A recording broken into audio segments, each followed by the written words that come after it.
लिखावट संस्था की ओर से, जैसा कि आप जानते हैं, कविता मुंबई सीरीज का आयोजन किया जा रहा है और 5 कड़ियां इसमें हो चुकी हैं। आज 6वीं कड़ी है और यह इस अर्थ में विशिष्ट है कि आज कविता पाठ नहीं बल्कि चर्चा सत्र रखा गया है और चर्चा सत्र का विषय है समकालीन कविता में मुंबई या मुंबई के कवियों का योगदान। इस विषय पर 4 विद्वान आज चर्चा करेंगे और ऑडियंस के तौर पर जो वरिष्ठ साहित्यकार मौजूद हैं वो भी उस चर्चा का निश्चित ही हिस्सा होंगे। मैं आप सबका स्वागत कर देता हूं। सबसे पहले विद्वानों का परिचय मैं करा दूं। हमारे साथ उपस्थित हैं आज के समय के प्रतिष्ठित कवि एवं वरिष्ठ आलोचक आदरणीय श्री विजय कुमार जी, आपका स्वागत है सर। आदरणीय हृदय मयंक सर भी हमारे साथ उपस्थित हैं, मुंबई के वरिष्ठ साहित्यकार, आपका स्वागत है मयंक जी। मुंबई यूनिवर्सिटी में प्राध्यापक प्रोफेसर हुबनाथ पांडे जी तीसरे पैनल मेंबर के तौर पर आज उपस्थित हैं, आपका स्वागत है हुबनाथ जी। और मुंबई यूनिवर्सिटी में ही जो पढ़ाती हैं डॉक्टर उषा मिश्रा, मेरा ख्याल है यूनिवर्सिटी में नहीं, यूनिवर्सिटी के महाविद्यालय में एसएनडीटी यूनिवर्सिटी, एसएनडीटी में, यस, हाँ हाँ, वो तो यूनिवर्सिटी अलग है जी। आपका स्वागत है मैडम। और मैं यहाँ पर स्वागत करना चाहूँगा आदरणीय श्री विनोद कुमार श्रीवास्तव जी का, जो कि यहाँ उपस्थित हैं ऑडियंस के तौर पर, ऑफ कोर्स पार्टिसिपेंट के तौर पर भी। कौशल सर लखनऊ से जुड़े हुए हैं, उनका स्वागत है। और प्रमोद जी को मैं यहाँ देख रहा हूँ। अब प्रमोद जी, आप मुंबई से हैं या बाहर से हैं? जी सर, मुंबई से हूँ। बहुत बहुत बहुत स्वागत है आपका, खुशी हुई आपको देखकर। और इसके अलावा मेरा ख्याल है पार्टिसिपेंट लिस्ट मुझे देखना पड़ेगा, जो भी यहाँ उपस्थित हैं, आप सभी का स्वागत। सबसे पहले मैं लिखावट संस्था का एक संक्षिप्त परिचय दे दूं, जानते सभी हैं फिर भी। लिखावट संस्था 1989 में दिल्ली में स्थापित की गई थी और इनिशिएटिव जो इसका लिया था वरिष्ठ कवि लेखक रघुवीर सहाय जी, और उनके साथ थे मंगलेश डबराल जी और मिथिलेश श्रीवास्तव जी, जो यहाँ आज हमारे साथ मौजूद हैं। आप तीनों ने मिलकर इस संस्था की शुरुआत की थी और लगातार बहुत ही उपयोगी और सार्थक कार्यक्रम इसके तहत, इसके तत्वावधान में दिल्ली में होते आ रहे हैं पिछले 35 सालों से। और अभी पिछले 3-3.5 साल जबकि महामारी की शुरुआत हुई, ऑनलाइन प्रोग्राम शुरू हुए और बहुत सफलतापूर्वक ये कार्यक्रम संचालित हो रहे हैं। और निश्चित ही इस माध्यम की वजह से दायरा भी बढ़ा है, सारा भारत इसमें प्रत्यक्ष रूप से शामिल हो पा रहा है। मैं संस्था के संयोजक जो हैं आदरणीय मिथिलेश कुमार श्रीवास्तव सर, उनका थोड़ा परिचय दे दूं। आप लब्ध प्रतिष्ठ साहित्यकार हैं, सभी जानते हैं। आपके 3 कविता संग्रह हैं और गद्य की भी एक किताब आपने लिखी है जिसका नाम है कवि का कहा। और लगातार आप साहित्यिक, सांस्कृतिक और राजनीतिक मुद्दों पर लिखते आ रहे हैं। मैं चाहूंगा कि आप अपने शुरुआती कुछ उद्गार व्यक्त करें, मिथिलेश सर।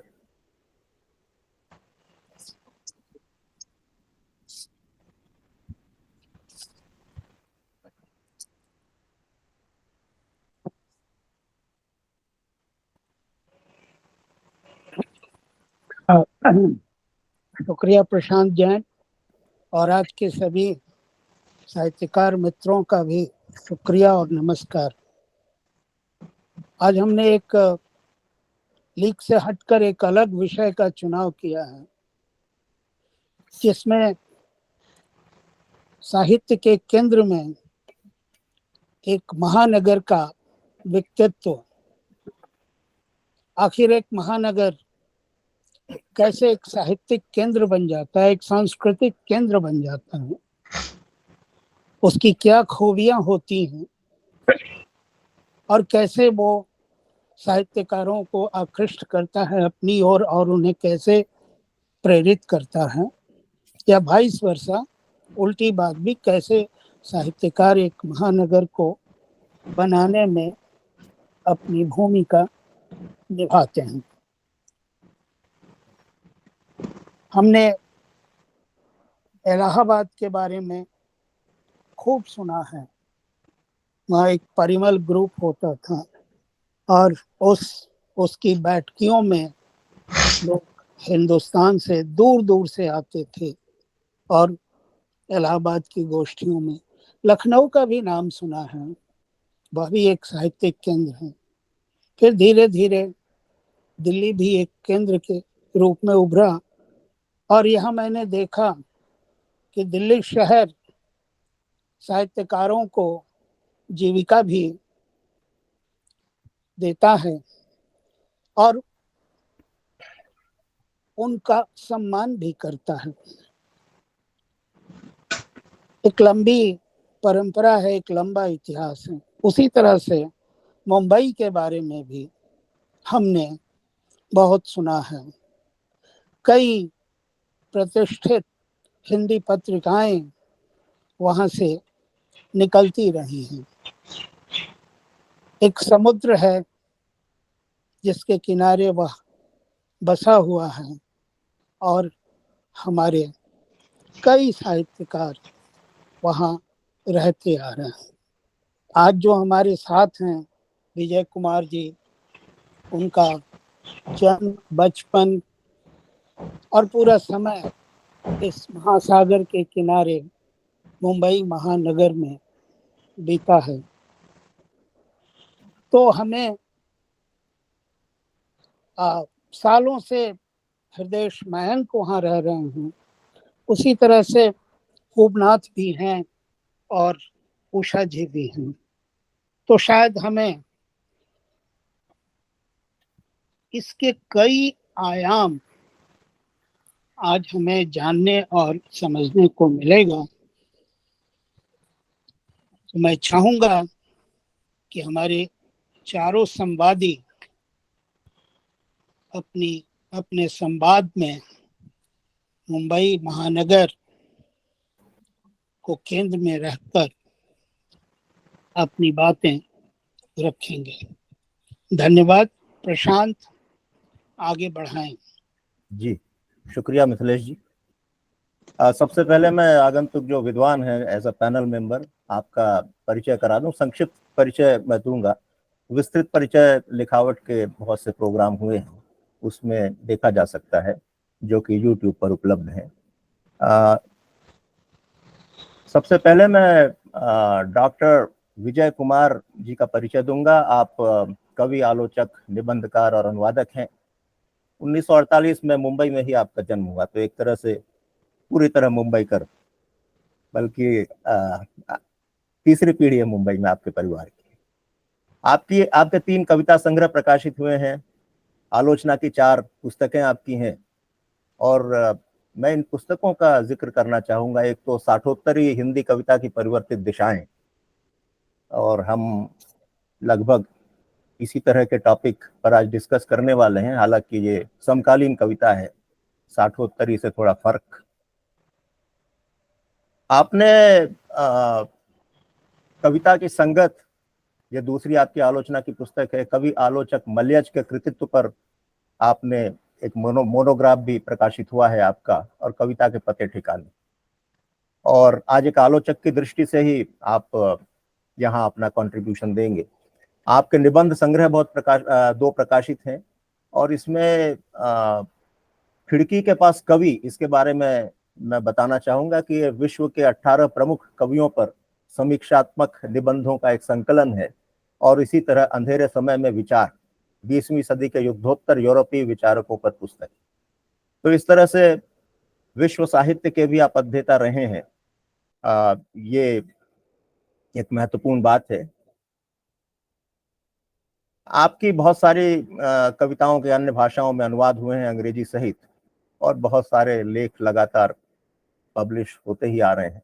उद्भावना पत्रिका के आप एक अतिथि संपादक रहे हैं एक विशेषांक के, और पहल पत्रिका के लिए भी आपने कुछ विशेष अंकों का संयोजन और संपादन किया है। सम्मान का जहां तक सवाल है, शमशेर सम्मान, देवी शंकर अवस्थी सम्मान, प्रियदर्शनी अकादमी सम्मान और महाराष्ट्र हिंदी साहित्य अकादमी सम्मान आपको प्राप्त हैं।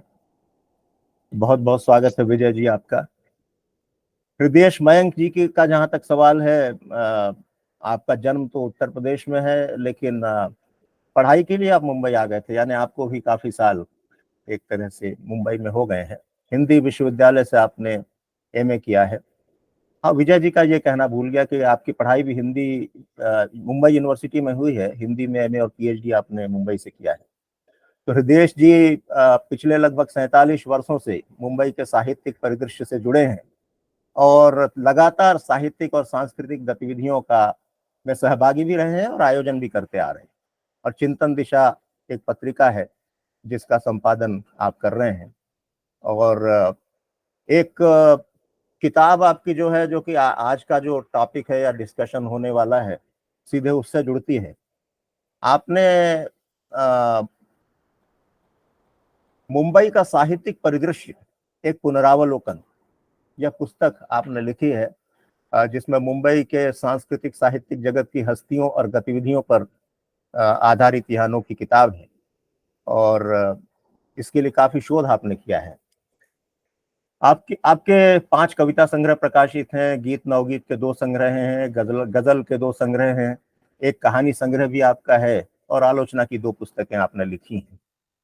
इसके अलावा एक खुशखबरी यह है कि एक कविता संग्रह, एक गीत नवगीत संग्रह और एक कहानी संग्रह जो है आपका शीघ्र प्रकाश से है। ये 3 किताबें आपकी आने वाली हैं। पुरस्कार आपको मिले हैं महाराष्ट्र राज्य हिंदी साहित्य अकादमी का संत नामदेव पुरस्कार, और इसी अकादमी का अन्ना भाऊ साठे राष्ट्रीय एकता पुरस्कार और प्रियदर्शनी अकादमी पुरस्कार, और विभिन्न संस्थाओं द्वारा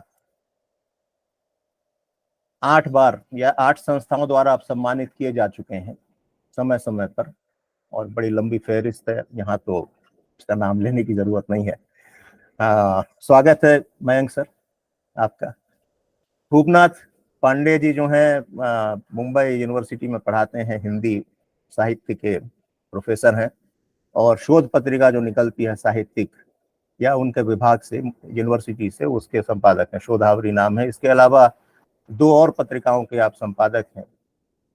कुछ फिल्में आपने लिखी हैं, उसमें एक फिल्म को राष्ट्रीय पुरस्कार भी प्राप्त हुआ है, और आपका एक सोशल वर्क सर्विस यानी समाज सेवा का भी एक बैकग्राउंड है। मुंबई सर्वोदय मंडल के साथ 26 सालों से आप काम कर रहे हैं, गांधी विचारों का प्रचार प्रसार, और स्त्री बाल शक्ति एक संस्था है जिसमें आप ट्रस्टी हैं।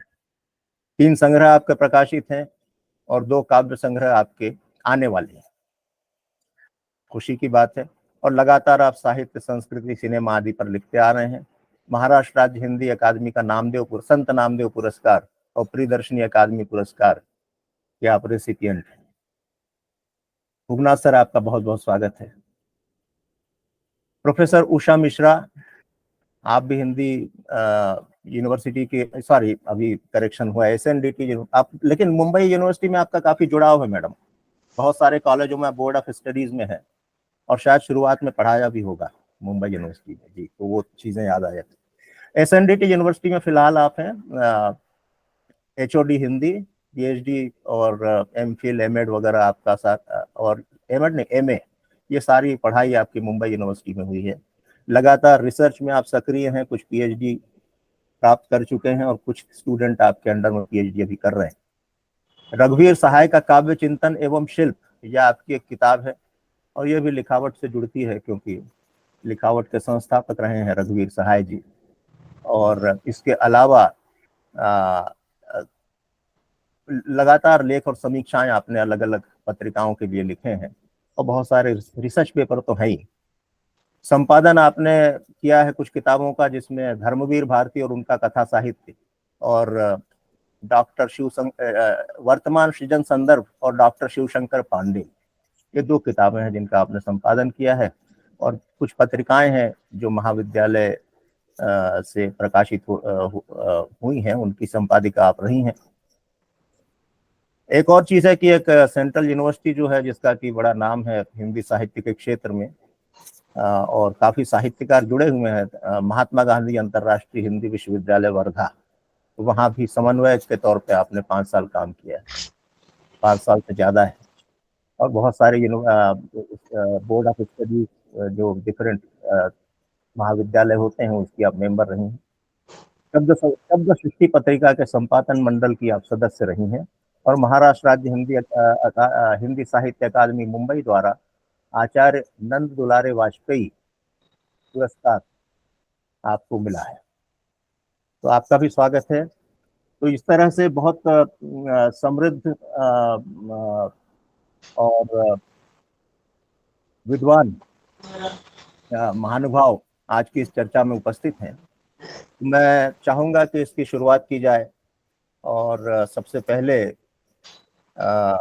मैं चाहूँगा कि विजय कुमार जी, पहले मैं ये कहूँ कि ये कोई प्रश्नोत्तर जैसी बात नहीं है, एक ओपन डिस्कशन है, जिस तरह से हम ड्राइंग रूम में बैठ कर डिस्कस करते हैं। ये तो शुरुआत में निमित्त के तौर पे मैं कुछ अपनी भूमिका ले रहा हूँ। विजय कुमार सर, आप कैमरा ऑन करें प्लीज। सबसे पहले देखिए मैं आपसे ही शुरुआत करना चाहूंगा आपके साथ। समकालीन जो कविता है, अब 60 साल हो गए, लोग कहते हैं कि अभी भी समकालीन कैसे है, और साठोत्तरी कविता से थोड़ी भिन्न है, वो तो ठीक है। तो ये थोड़ा इस पर आप ऐसे शुरुआत करें कि किस तरह से इसको परिभाषित किया जाए, और चूंकि ये 60 साल से सिलसिला चल रहा है, तो कविता क्या अपने कथ्य शिल्प और भाषा में पूरी तरह मैच्योर हो चुकी है? क्योंकि इसके पहले जो भी तरह तरह के वाद या काल आए, प्रगतिवाद, प्रयोगवाद, या उसके पहले भी, तो 6, 7, 8 या 10 साल, 20 साल की जिंदगी ज्यादा से ज्यादा इन कालों की रही है, जबकि कविता का समकाल पिछले 60 सालों से चल रहा है। और इसके बाद आप जरा बताएं कि पिछले 5-6 दशकों से आप मुंबई के साहित्यिक परिदृश्य के साक्षी रहे हैं, और लगातार आप शामिल रहे हैं, उस परिदृश्य का एक हिस्सा रहे हैं, एक्टिव मेंबर के तौर पर। तो क्या आपने ऑब्जर्व किया, आपका अनुभव क्या रहा सर? विजय जी। धन्यवाद प्रशांत जी। लिखावट का ये एक महत्वपूर्ण चर्चा कार्यक्रम है, और मैं ये समझता हूँ, आपने सही कहा कि पिछले 50-60 वर्ष से हम लोग समकालीन कविता के दृश्य को मुंबई में देख रहे हैं, लेकिन जैसी गंभीर चर्चा होनी चाहिए मुंबई को केंद्र में रख के, वैसा मुझे दिखाई नहीं दिया है। यहाँ अनेक प्रतिभाशाली कवि हुए हैं, और एक बड़ा लंबा इसका दृश्य फलक है, लेकिन चर्चा क्यों कुछ साहित्य के केंद्रों तक ही सिमट के रह जाती है, ये कभी समझ नहीं आया।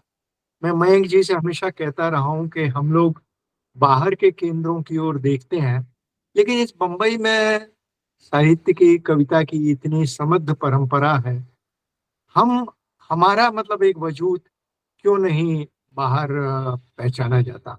बहरहाल इसके जो भी कारण हो, मुझे लगता है कि जब हम बम्बई की बात करते हैं तो बम्बई को माया नगरी कहा जाता है।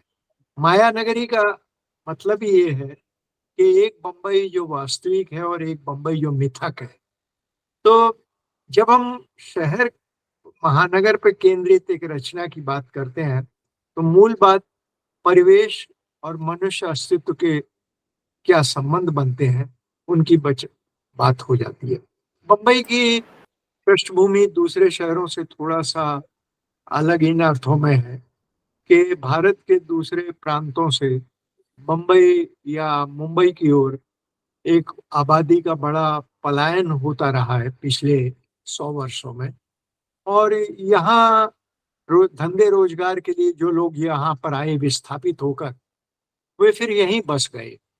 और जब हम इस आबादी के मनोविज्ञान को देखते हैं तो वहाँ विस्थापन भी है, उनकी पीछे छूट गई स्मृतियां भी हैं, इस शहर में जीवन जीने के बहुत सारे अंतर्विरोध भी हैं और अपने अस्तित्व की जटिलताएं भी हैं। तो इस तरह से कविता और शहर का जो रिश्ता है वो बुनियादी तौर पे एक असामंजस्य का रिश्ता है और उसमें मनुष्य अपने अस्तित्व को परिभाषित करना चाहता है। बहुत सारी चीजों के अर्थ वहां पर उसे दिखाई देते हैं। और मुझे ये लगता है यहाँ मैं थोड़ा सा एक बात को कहना चाहूंगा कि 20वीं सदी जब शुरू हो रही थी तो पहली बार 1903 में एक जर्मन के बहुत बड़े चिंतक थे जॉर्ज सिमिल, उन्होंने मेट्रोपोलिस एंड मेंटल लाइफ नाम से एक निबंध 1903 में लिखा था, जिस निबंध एक निबंध के आधार पर पूरी 20वीं सदी में महानगरों का जीवन और वहाँ की मनोवैज्ञानिक भौतिक स्थितियां और रचना के संबंधों पर उस एक निबंध को आधार बनाकर बहसें होती रही हैं। तो क्या क्या चीज होती है जो महानगर में किसी चीज को परिभाषित करने के लिए आवश्यक हो जाती है? मैं मैं ये मानता हूँ कि बंबई जैसे महानगर में लिखी गई किसी भी कविता की चर्चा महानगर में आधुनिकता के विविध सोपानों के अध्ययन से जुड़ी हुई, इसमें सामाजिक, सांस्कृतिक, मनोवैज्ञानिक और सौंदर्य शास्त्रीय पहलू एक दूसरे से जुड़े हुए हैं। कविता की कोई भी चर्चा अलग से साहित्यिक चर्चा नहीं होती, उसमें एक जीवित मनुष्य के भौतिक परिवेश, उसके इतिहास बोध, संस्कृति और सामाजिक परिवर्तन के जो मूल कारण रहे हैं, इन सब से गुजरते हुए उसके मनोभाव और उसके आंतरिक जगत की झांकियों को हम देखना चाहते हैं। यहाँ पिछले 50 वर्षों की कविता का अध्ययन परिवेश और रचनाकार के बदलते हुए रिश्तों और उसके सतत तनाव का अध्ययन भी है। इस कविता की भाषा और कविता की संरचना में आए हुए बदलावों पे इसी दृष्टि से देखा जाना चाहिए। एक बात मैं ये कहना चाहता हूँ कि यूं तो अब भारत के बहुत सारे शहर मेट्रोपॉलिटन शहर कहलाए जाने लगे हैं, जैसे कि हैदराबाद, बेंगलोर, पुणे, अहमदाबाद, कानपुर आज मेट्रोपॉलिटन शहर कहलाते हैं। लेकिन बम्बई अब मेट्रोपॉलिटन शहर नहीं, मेगापोलिस शहर है। मेगापोलिस का हिंदी कोई अर्थ नहीं बना है, लेकिन उसका एक शब्द का वास्तविक अर्थ है कि विराट महानगर। मेगापोलिस ये एक बाद में आया हुआ शब्द है। और बम्बई की आबादी आज 2 करोड़ 12 लाख से अधिक की आबादी है। इस शहर में जिस तरह की सारी चीजें हैं, कहा जा सकता है कि एक शहर के भीतर अनेक शहर हैं। ये विभिन्न परस्पर विरोधी सच्चाइयों का एक विराट मेल्टिंग पॉइंट है। परिवर्तन की गति यहाँ दूसरे शहरों की अपेक्षा बहुत तीव्र है। तो इन अर्थों में बम्बई में लिखी गई कविता के इतिहास को हमें देखना होगा और ये कहना होगा कि महानगर की सामाजिक, सांस्कृतिक, मनोवैज्ञानिक स्थिति एक बहुआयामी फिनोमिना से जुड़ी रहती है, जिसमें संस्कृति, भूगोल, इतिहास और आधुनिकीकरण की प्रक्रिया के एक दूसरे से जुड़ते हुए तमाम विरोधाभास आपको एक विराट कोलाज के भीतर दिखाई देंगे। तो मैं इन्हीं अर्थों में महानगर में लिखी गई कविता को देखता हूँ। धन्यवाद जी। धन्यवाद विजय जी। यहाँ मुझे लगता है कि उदाहरण के रूप में, क्योंकि हम एक महानगर का चरित्र और उस संदर्भ में वहाँ का जो रचनाकार या उस बैकग्राउंड में जो रचनाकार जो रचता है उसकी हम बात कर रहे हैं, तो उदाहरण के तौर पे क्यों ना हम थोड़ा दिल्ली और मुंबई को कंपेयर करें। हर शहर का अपना चरित्र होता है, नागरिक जीवन भी बिल्कुल अलग होता है। दिल्ली के बारे में या पूरे उत्तर भारत के बारे में कहा जा सकता है कि राजनीतिक चेतना बहुत जबरदस्त है, कॉलेज के स्तर पर भी। कहीं दुनिया में कुछ भी हो और दिल्ली के छात्र आंदोलित ना हो, यह हुआ नहीं है, खासतौर पर जेएनयू जैसी संस्थाएं, और दिल्ली यूनिवर्सिटी में भी ऐसा है। जबकि मुंबई और महाराष्ट्र के बारे में मेरा अनुभव यह है कि कॉलेज के स्तर पर इस तरह की राजनीतिक चेतना बहुत कम रही है और करियर ओरिएंटेड माहौल थोड़ा ज्यादा रहा है। सड़कों पर आते हुए छात्रों को बहुत कम देखा गया है। और इस बैकग्राउंड में ही एक साहित्यकार का उद्भव और विकास होता है और उसका साहित्यिक संस्कार बनता है। जहां तक नागरिक जीवन का प्रश्न है, दिल्ली के बारे में कहते हैं कि नागरिक अनुशासन थोड़ा कम है और मुंबई में नागरिक अनुशासन तो काफी माना जाता है और बहुत सारी कहावतें भी हैं कि जहां लोग लाइन देखते हैं वहां खड़े हो जाते हैं। तो क्या ये इस लिहाज से कविता के चरित्र में क्या बदलाव आते हैं विजय सर? आ- आप मुझसे पूछा है अपने जी प्रश्न। सर, जी सर। बम्बई की एक खासियत है प्रशांत जी, जो भारत के किसी भी दूसरे शहर में नहीं है, वो ये है कि ये एक बहुभाषी शहर है। जी और हिंदी की परंपरा से भी पहले यहाँ गुजराती, मराठी, उर्दू और अंग्रेजी भाषा में लिखी हुई कविता की एक बड़ी दीर्घ परंपरा है। जी और उसमें महानगर तमाम, आप दर्जनों इन भाषाओं के बड़े कवियों का उदाहरण दे सकते हैं। इनके यहाँ शहर अपने अपने तरीके से व्यक्त हुआ है और शहर को देखने का इनका अंदाज हर बड़े कवि का अलग है। जैसे मैं मराठी की बात करूं तो मराठी में अरुण कोलटकर की कविता काला घोड़ा एंड अदर पोएम्स, जो अंग्रेजी और मराठी दोनों में लिखते रहे। अरुण कोलटकर की कविता दिलीप चित्रे से बिल्कुल अलग है। दिलीप चित्रे की कविता नारायण सुर्वे और नामदेव ढसाल की कविताओं से बिल्कुल अलग है। जी बिल्कुल। इसी तरह आप गुजराती में देखिए, यहाँ पर यशवंत त्रिवेदी थे और सीतांशु यशस्चंद्र थे, प्रबोध पारिक हैं। उर्दू में आप देखिए, सरदार जाफरी साहब ने तो उस जमाने में नज्म लिखी थी कि हम लखनऊ छोड़ आए और बम्बई अब हमारा शहर हो गया। इसी तरह से आप तमाम अंग्रेजी के नेसिम एजेकिल जैसा कवि है, और बिल्कुल नए नए कवियों में, युवा कवियों में अंग्रेजी के मिहिर चित्रे जैसे कवि को देखें। इन सबके यहाँ बम्बई शहर बहुत, हर एक के यहाँ अपने अपने तरीके से व्यक्त हुआ है। तो बम्बई शहर की जो कविता की परंपरा है, उसे थोड़ा सा मतलब ये भी देखना होगा कि यहाँ लगभग पहले महायुद्ध के बाद लोग आने लगे यहाँ विस्थापित होकर। और बम्बई में कविता की एक धारा तो सिनेमा से जुड़ी रही। यहाँ भगवती चरण वर्मा और अमृतलाल नागर से लेकर उपेंद्रनाथ अश्क से लेकर बाद में आप देखिए शंकर शैलेंद्र और तमाम बड़े कवियों की एक परंपरा हिंदी में है। दूसरी एक कविता बम्बई में कवि सम्मेलनों से जुड़ी हुई है। तीसरी परंपरा बम्बई में कविता की पत्रकारिता से जुड़ी हुई है। यहाँ पे धर्मवीर भारती जैसे एक बड़े व्यक्तित्व का रहना हुआ लगभग 50 वर्ष, और उन्होंने बम्बई के साहित्यिक दृश्य को गहरे प्रभावित किया। और उसके बाद अगर आप पिछले 50-60 सालों की कविता को देखें तो सन 60 के बाद बम्बई में युवा कविता का एक अद्भुत दृश्य आपको दिखाई देता है, जिसमें कुंतल कुमार जैन, सोहन शर्मा, अक्षय जैन, और थोड़ा सा सीनियर लोगों को दिखे तो प्रोफेसर वसंत देव, ये तमाम वो लोग थे जिन्होंने एक नई कविता के मिजाज को बम्बई में गढ़ा। और उसके बाद आप देख लीजिए बात के, अब भूपनाथ जी हमारे साथ यहाँ बैठे हैं, इतनी प्रभावशाली कविताएं लिख रहे हैं समसामयिक संदर्भ पर। मयंक जी यहाँ बैठे हैं, मयंक जी ने इतना महत्वपूर्ण कार्य किया किया है। विनोद कुमार श्रीवास्तव बम्बई आए, उन्होंने बहुत अच्छी कविताएं लिखी। बाद में आप संजय भिसे को देखिए, अनूप सेठी को देखिए, ये तमाम लोग बम्बई में कविता की इस परंपरा को लगातार आगे बढ़ा रहे हैं। एक जो बहुत महत्वपूर्ण बात बम्बई में मुझे दिखाई देती है, वो महिला कवित्रियों का एक स्वर उपस्थित हुआ है। तो बम्बई को आप जब भी देखना चाहेंगे तो वो इन कविताओं में बम्बई एक दस्तावेज के रूप में कैसे उभरा है। दो तरह से, बम्बई की कविता और बम्बई के बारे में कविता, दोनों चीजें। बम्बई की कविता भी बाकी शहरों की कविता से अलग है, चाहे वो सीधे सीधे इस शहर के बारे में ना लिखी गई हो। और दूसरी वो कविता जो इस शहर के तमाम अंतर्विरोधों और यहाँ की दैनंदिन सच्चाइयों के अनुभवों से निकली है, वो कविता भी भारत के दूसरे शहरों की कविता से अलग है। तो इसकी बहुत सूक्ष्म पड़ताल होनी चाहिए। इसमें भाषिक संरचना, इस कविता की विषय वस्तु, इस कविता में कवि व्यक्तित्व का उभरना, इस कविता में प्रयोग धर्मिता, और इस कविता का मूल स्वर किस तरह का है, इसको देखा जाना चाहिए। इसको हम बहुत सारे उदाहरणों से भी स्पष्ट कर सकते हैं।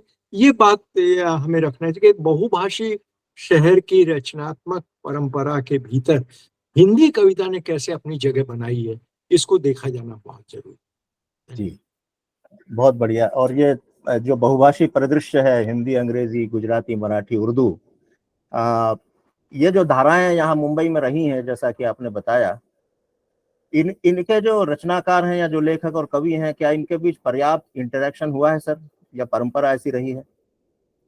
जी, मैं अपने को थोड़ा सौभाग्यशाली समझता हूँ कि मैं जब कॉलेज में पढ़ता था तो उन दिनों हमारे अंग्रेजी के एचओडी जो थे वो बहुत प्रतिष्ठित कवि विंदा करंदीकर थे। अच्छा। और हम लोग हिंदी की कक्षाओं से भागकर उनकी अंग्रेजी की कविताओं में चुपचाप जाके बैठ जाते, मिल्टन पढ़ाया करते थे वो। अच्छा जी। इतने अद्भुत तरीके से पढ़ाते थे कि मैं उन स्मृतियों को हमेशा एक कीमती स्मृति के रूप में। दूसरे हमारे बहुत महत्वपूर्ण अंग्रेजी पढ़ाने वाले कवि थे आर पार्थसारथी साहब, जी पार्थसारथी साहब, जो अंग्रेजी के बड़े प्रतिष्ठित कवि थे, कैम्ब्रिज से उन दिनों पढ़कर आए थे।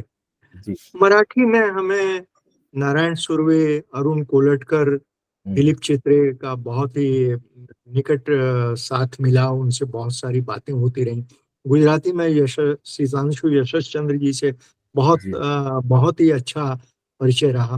उर्दू में अली सरदार जाफरी से लेकर बिल्कुल नए कवियों तक हमें एक मित्रता का भी साथ मिला और उनसे बहुत कुछ जानने सीखने का अवसर मिला। बाकर मेहंदी साहब थे, उनसे मिलना होता था, बहुत ही बढ़िया बातें करते थे वो। इसी तरह मतलब कि एक सानिध्य रहा मराठी में। आज प्रबोध प्रबोध क्या नाम है उनका, बहुत ही अच्छे कवि हैं, प्रफुल्ल शिलेदार। प्रफुल्ल शिलेदार का भी एक नया संग्रह आया है जिसकी संयोग से भूमिका ब्लर्ब मैंने लिखा है, समुद्र पर दस्तक। अच्छा। प्रफुल्ल शिलेदार की कविताओं का हिंदी जगत में बहुत स्वागत हुआ है। बहुत इसी तरह से आप देखिए प्रबोध प्रशांत क्या नाम था, ठक्कर, प्रवीण ठक्कर यहाँ पर रहे हैं लंबे समय तक, चित्रकला से भी जुड़े रहे हैं। ये तमाम लोग हैं जिनसे मुलाकातें हुई, परिचय हुआ, बातचीत हुई और एक इंटरेक्शन की जमीन बनी जिसमें हमें बहुत कुछ इन लोगों से सीखने का अवसर मिला। जी जी। और कुछ बहुभाषी कवि सम्मेलन भी होते ही हैं और मयंक जी भी करते ही हैं। अब हम, शुक्रिया विजय सर, और बाद में फिर हम लोग साइकिल पूरा होने के बाद आपके पास आएंगे।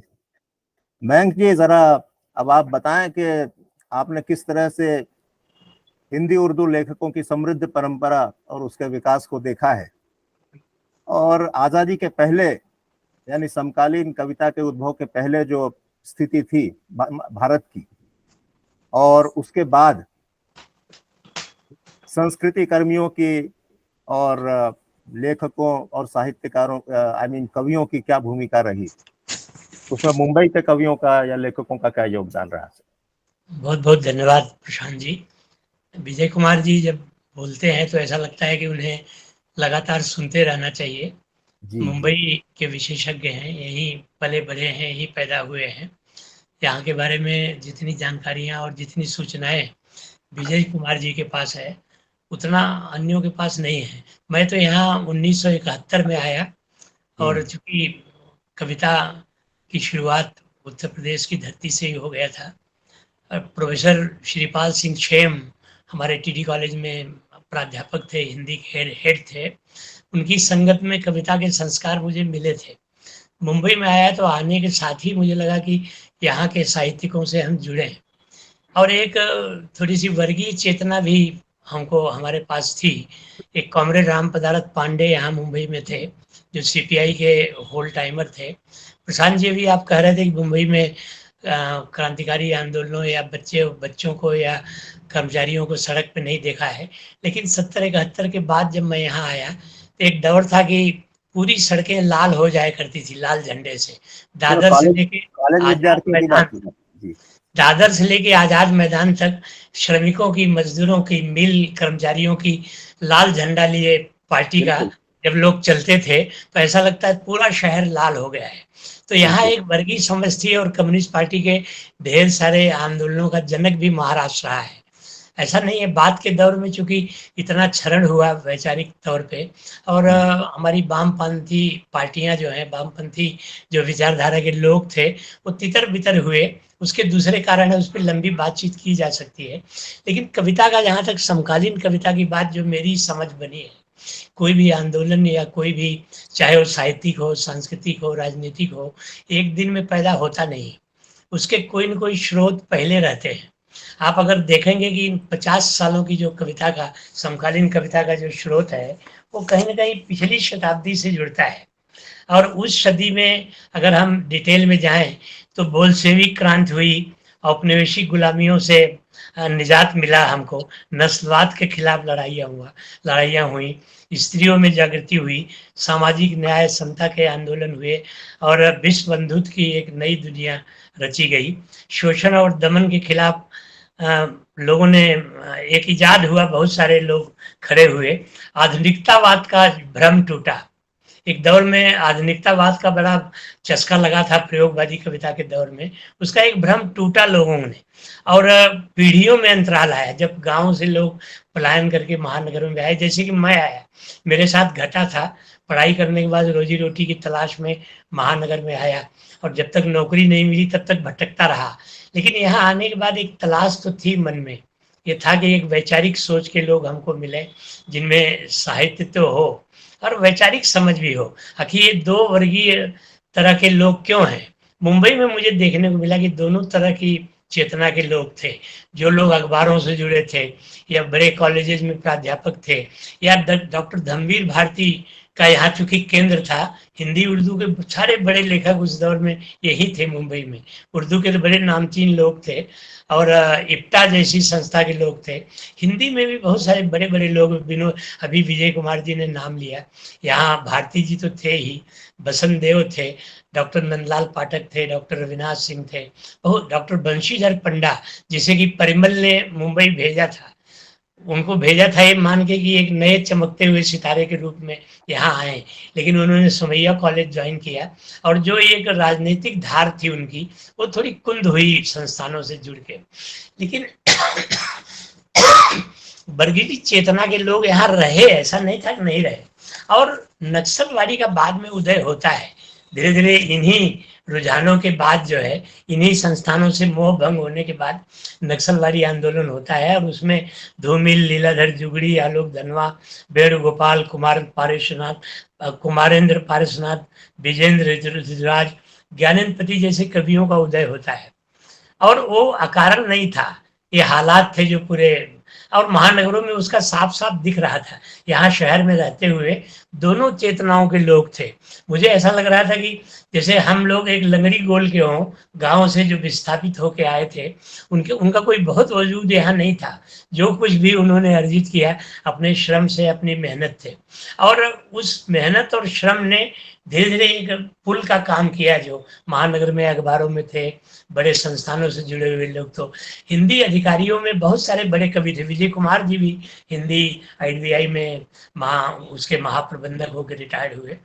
एक जो क्लास का डिफरेंस था वो हमको दिखाया। बहुत पढ़े लिखे लोग थे लोग और बहुत सोच और दुनिया भर का साहित्य पढ़े हुए लोग थे, और एक दूसरी कतार के लोग थे जो श्रम में यकीन करने वाले थे, मेहनत कशों के साथ जुड़ के काम करने वाले थे। लेकिन उनकी भी संख्या कम नहीं थी। ये था कि उनमें एकजुटता नहीं थी। हमारे जो वाम दलों के जो आंदोलन थे, जैसा कि आपने कहा, वो कमजोर होते गए, तो उन्हें संयोजित करने वाले लोग नहीं थे। मैंने देखा वो उस दिशा में हमने काम किया। कॉमरेड राम पदारथ पांडे यहाँ हुआ करते थे, उनके 2 संग्रह भी थे, माटी और चट्टान। उससे आने के साथ ही उनसे जुड़ गया। यहाँ डॉक्टर राम मनोहर त्रिपाठी थे और मंचों के तो ढेर सारे ख्यातनाम कवि थे। शुरुआती दौर में जो कविता की ललक होती है कि हम भी कवि सम्मेलन में जाएं, मेरी कविताएं भी लोग सुने, किसी बैठके में सम्मिलित हो जाए, हम भी जुड़े। लेकिन वहां जाने के बाद मुझे लगा कि ये ललक जो मंचों पे जुड़ने वाली है वो शायद हमारी अपनी नहीं है। हमें अपनी दिशा तय करनी चाहिए। और हमने तलाशा, एक पुल का भी काम किया। हम विजय कुमार जी से जुड़े, मुझे याद है कि 74-75 के आसपास में इनसे जुड़ा। और कविता की एक जो दूसरी धारा थी जिसमें राजेश जी थे, अरुण कमल जी थे, मंगलेश हैं, वीरेंद्र डंगवाल हैं और दूसरे बहुत सारे कवि हैं जो देश भर के, कौशल किशोर जी हैं, मिथिलेश जी उसको रिप्रेजेंट कर रहे थे। मुंबई में विनोद कुमार श्रीवास्तव जी का आगमन होता है 92-93 के आसपास। वो हमसे जुड़ते हैं और मुझे खुशी है कि उनका प्राथमिक परिचय विजय कुमार जी की वजह से हम लोगों से हुआ।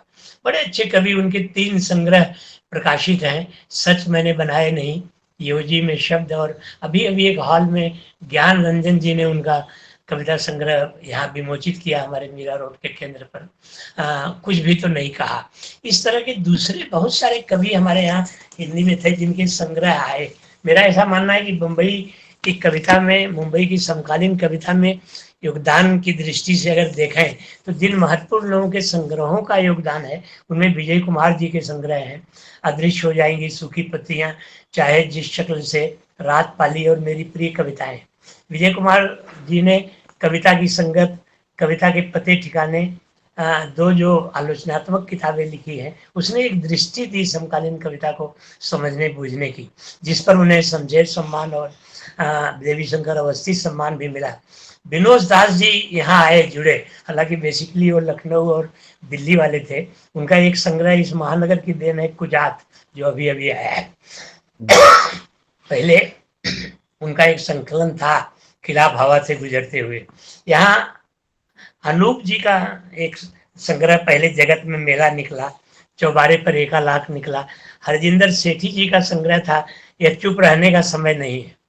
मतलब वो एक जो चुप्पी और सन्नाटा था उसको तोड़ने के लिए डॉक्टर अविनाश सिंह, अक्षय जैन, शोभनाथ, कुंतल कुमार जैन, ये सारे लोग यहाँ सक्रिय थे। एक युवा लड़का यहाँ बिहार का था, विजय कुमार जी ने उसकी भूमिका लिखी थी। विलाप एक संग्रह लिखा था कुमार वीरेंद्र, इन दिनों पता नहीं कहाँ है, लेकिन इसी महानगर में लड़ते झगड़ते रची हुई उसकी कविताएं थी। हरि मृदुल जैसा कवि, युवा कवि, जो अपने पहले संग्रह से पहचाना गया, फूल हजारा, सफेदी में छुपा काला, और उसके दो एक संग्रह और आए हैं, अभी चयनित कविताओं का संग्रह है। उत्पल जी एक यहाँ कवि हुआ करते थे, भगवत लाल उत्पल, महानगर पालिका में अध्यापक थे। उनका एक संग्रह था पानी के ताप में। तो इस तरह से अगर आप देखेंगे तो इन संग्रहों की एक बड़ी लंबी भूमिका थी। यहाँ कुछ पत्रिकाएं थी जिन्होंने भी अपना रोल अदा किया, जैसा कि आप सभी जानते हैं कि उद्भावना के अंक का संपादन किया विजय कुमार जी ने, तो बहुत चर्चित रहा है 21वीं सदी के अंत में कविता। यहाँ एक बहुत पुरानी पत्रिका है डॉक्टर देवेश ठाकुर की, जो शायद 90-95 की उम्र के इस समय है, समीचीन। उसने अभी विजय कुमार जी पर एक बड़ा खूबसूरत अंक निकाला, वीरेन डंगवाल पर निकाला उन्होंने अंक। इसके पहले भी बहुत सारे उनके महत्वपूर्ण अंक थे। यहाँ सवरंग का जो जनसत्ता का सवरंग था, उसका कविता अंक आया। डॉक्टर शोभनाथ यादव एक पत्रिका निकालते थे, प्रगतिशील आकल, उसके दो कविता अंक उन्होंने निकाले। देश भर के प्रमुख कवियों को उन्होंने छापा।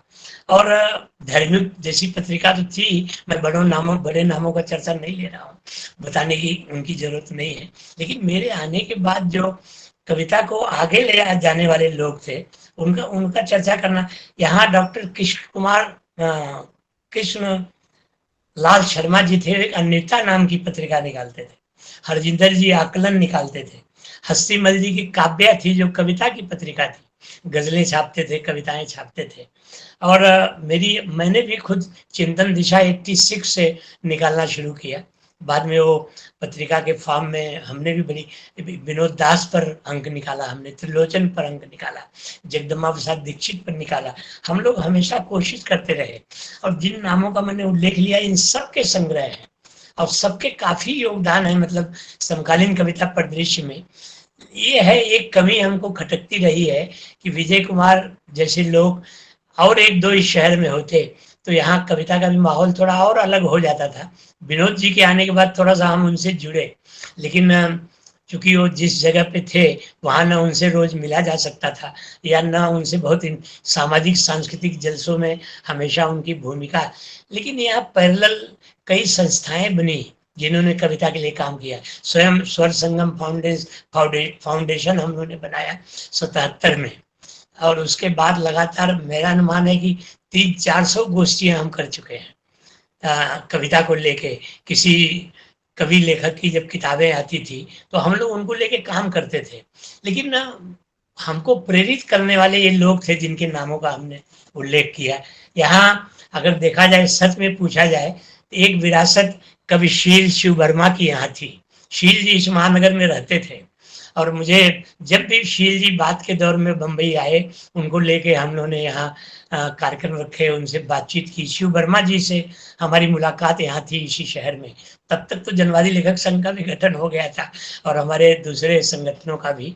तो हम एक कोशिश करते थे कि जो हमारी परंपरा में शैलेंद्र जी थे, यहाँ पंडित नरेंद्र शर्मा थे, सूर्यवान गुप्त जैसा एक शायर था जो जदीद शायरी में और गजलों के लिए एक बड़ा काम किया। यहाँ पंडित वीरेंद्र मिश्र थे, नवगीत के पुरोधा थे, अपने को संस्थापक भी मानते हैं, हालांकि शंभुनाथ जी को कहा जाता है, लेकिन वीरेंद्र जी का संग्रह शंभुनाथ से पहले आया था, इसलिए वो कहते हैं कि मैं पहले नवगीत शब्द का इस्तेमाल किया और कहा। यहाँ श्रीनाथ द्विवेदी जी थे, पांडे जी थे, आनंद त्रिपाठी थे, एक रामचंद्र पांडे श्रमिक नाम का कवि था जो मिल में इम्प्लाई था और मिल बंद हो जाने के बाद सड़क पर किताबों की दुकान करते थे। मुझे आश्चर्य है कि मैं सड़क पे टहलते हुए पहला संग्रह विजय कुमार जी का मुझे उसके उस सड़क वाली दुकान में मिला। डॉक्टर प्रभात जी यहाँ विश्वविद्यालय में प्रोफेसर हेड थे, उनकी प्रेरणा से 5 युवा कवियों का एक संग्रह निकला था, जिसमें विजय कुमार जी थे, अक्षय जैन थे, कुंतल थे, डॉक्टर रविनाथ सिंह थे। ये वो पहला संग्रह देख के मैं स्वयं अपने को धन्य मानने लगा कि कविता की एक परंपरा यहाँ है और ये दुर्लभ चीज हमें मिल गई। बाद में मैंने विजय कुमार जी से पूछा तो बोले वो अप्राप्य है, आपके पास है क्या? मैंने उनकी मांगने पर उनको दे दिया, क्योंकि उनमें उनकी कविताएं थी और वो कविताएं हस्ताक्षर युक्त कवियों की कविताएं थी, जिसे मैं मानता हूं कि मुंबई में कविता संकलनों की परंपरा में वो पहला संग्रह था। तब तक इन लोगों के संग्रह नहीं आए थे स्वतंत्र रूप से। बाद में तो पंकटा, मेघदूत और बहुत सारे संग्रह यहाँ सब कवियों के आए और मुझे सौभाग्य मिला कि इन तमाम कवियों के साथ काम भी करता रहा। क्योंकि मैं गांव से जुड़ा हुआ था, गीतों से जुड़ा हुआ था, गजलों से जुड़ा हुआ था, तो हिंदी उर्दू का जो काव्य मंच था, यदा कदा मैं जाता था। मुझे सौभाग्य मिला था अली सरदार जाफरी से भी इंटरेक्ट करने का। कैफी जी यहाँ थे, मजरू तो जनवादी लेखक संघ के अध्यक्ष बनाए गए इसी, चूंकि यहाँ थे तो हम लोग बड़े हक से उनको बुलाते थे और हमारे बीच वो आते थे। तो एक लंबी परंपरा यहाँ कविता की और गीतों की और जनवादी और सांस्कृतिक भी रही है, आंदोलनों की भी परंपरा रही है। ऐसा नहीं है कि आज भी महानगर चुप नहीं है। हमारे संगठन कमजोर जरूर हैं, लेकिन हम सक्रिय हैं और जब भी कोई मौका मिलता है तो लगातार हम इंटरेक्ट भी करते हैं, व्यवस्था के साथ टकराने की कोशिश करते हैं। कोशिश ये करते हैं कि साहित्य की जो वर्गीय दृष्टि वाली परंपरा है वो जीवित रहे और महानगरों ने उसको कहीं न कहीं आंदोलन धर्मी बनाए रखा। जैसे लखनऊ में मैं देखता हूँ कौशल किशोर जी हैं, इतने सक्रिय और इतने छोटे छोटे अवसरों पर कवियों साहित्यकारों को लेके काम करते हैं, तो सलाम करने का मन होता है। पिछले दिनों मुंबई आए मिथिलेश जी आए, मेरा दुर्भाग्य था कि मैं अस्वस्थ होने की वजह से इनको प्रस्तुत नहीं कर सकता, लेकिन कर सका उस समय। लेकिन मैं अब दावत देता हूँ और हम लोग स्वस्थ हो रहे हैं और मुंबई शहर में उस परंपरा को जारी रखने की पूरी कोशिश करेंगे। जब भी देश के किसी भी कोने से कोई साथी आएगा तो उसके जो रचना कर्म पर, उसकी कविता पर, उससे बातचीत का ये जो पुल वाला काम है हम जरूर करते रहेंगे। मुझे बेहद खुशी है कि लिखावट ने मुंबई की कविता पर उनका ध्यान गया और इस परंपरा पर ध्यान दिया उन्होंने।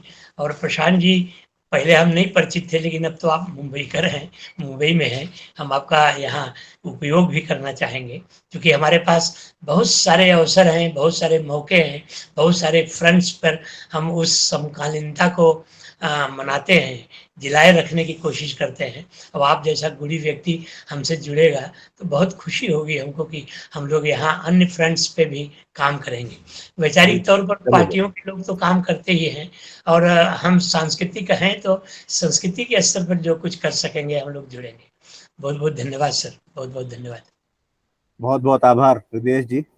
जी। आप तो एक एनसाइक्लोपीडिया की तरह आपने पूरे मुंबई का इतिहास, वो कहते हैं ना हस्तामलकवत, एक वेदांत में एक शब्द है, तो उस तरह से सामने रख दिया आपने पूरा परिदृश्य हिंदी साहित्य का और साहित्यकारों का मुंबई के परिप्रेक्ष्य में, मुंबई के संदर्भ में। अब मैं आमंत्रित करता हूँ हुबनाथ जी को कि विजय सर ने जो बात कही और मयंक सर ने जो बात कही उसको आगे बढ़ाएं और इसके अलावा एक विशेष मैं प्रश्न पूछना चाहूंगा, प्रश्न या कहें कि एक टॉपिक हुबनाथ जी से, कि देखिए मुंबई, देखिए आजीविका के लिए तो सब महानगर आते हैं, इसमें कोई शक नहीं है, लेकिन दिल्ली या इस तरह के दूसरे शहरों में जो लोग जाते हैं, आमतौर पर एक ऑफिस जॉब होता है 10 से 5 या 6, और एक रूटीन फिक्स रहता है, तो उसमें एक तरह से उनकी जो गतिविधियां हैं साहित्यिक, वो भी एक तरह से फिक्स हो जाती हैं। लेकिन मुंबई में इस तरह की नौकरियों के अलावा एक फिल्म या टेलीविजन इंडस्ट्री है, जिसमें बहुत सारे लेखक और साहित्यकार आते हैं करियर बनाने के लिए, और ये कुछ अलग तरह की लाइफ होती है, अलग तरह का शेड्यूल और टाइम टेबल होता है, दिन और रात का कुछ ठिकाना नहीं होता, और एक पक्का काम भी नहीं होता जिस या नौकरी जैसा, और एक प्रोजेक्ट बंद होने के बाद दूसरे प्रोजेक्ट की चिंता रहती है। तो इससे लेखन कर्म इनका प्रभावित होता है क्या? आपको क्या लगता है हुबनाथ जी? धन्यवाद सर। दरअसल मैं आपके इस आयोजन में इसलिए आया क्योंकि विजय जी और मयंक जी आ रहे थे, और इसी बहाने मुझे बम्बई के साहित्यिक परिदृश्य के इतिहास को एक बार समझने का मौका मिला। इस लालच में मैंने आपसे हाँ की थी जी। मेरा अपना आकलन जो रहा कि 80 के दशक के आसपास मैंने देखा कि यहाँ पर बहुत सारे कवि सम्मेलन हुआ करते थे और बहुत सारी काव्य गोष्ठियां हुआ करती थी।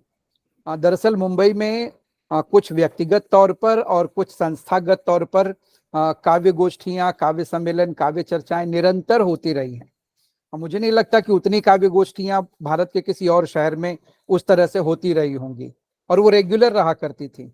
मयंक जी बताएंगे कि कौन कौन सी काव्य गोष्ठियां, कुछ तो 50 वर्षों से यहाँ पर चल रही हैं। मयंक जी ने अभी एक व्यक्ति का नाम लिया, रामचंद्र पांडे श्रमिक का। तो मैं जहाँ रहता हूँ, मेरे घर के पास में ही एक फुटपाथ पर उनकी किताब की दुकानें हुआ करती थी। अब तो वो अच्छी खासी दुकान हो गई है और अब तो उनका निधन हो गया है। वहां पर किताब खरीदने के बहाने जब मैं जाता था तो वहां वो बिठाकर अपनी कविताएं सुनाया करते थे, और उनकी कविताएं सुनते सुनते और मुझसे कहते थे कि तुम भी लिखो। मुझे ऐसा लगता था कि कविता लिखना या ये जो साहित्य है, इससे कहीं कोई समाज में बदलाव नहीं होता है या नहीं आता है। यदि मैं अपने समय के बहुत बड़े कवि मुक्तिबोध की बात करूं तो मुक्तिबोध ने इतनी बड़े फलक पर और इतनी अच्छी कविताएं लिखी, लेकिन अगर हम देखें कि मुक्तिबोध की कविताओं ने समाज में बदलाव क्या लाया, तो समाज तो छोड़िए, साहित्य में भी बदलाव वो नहीं ला पाए थे।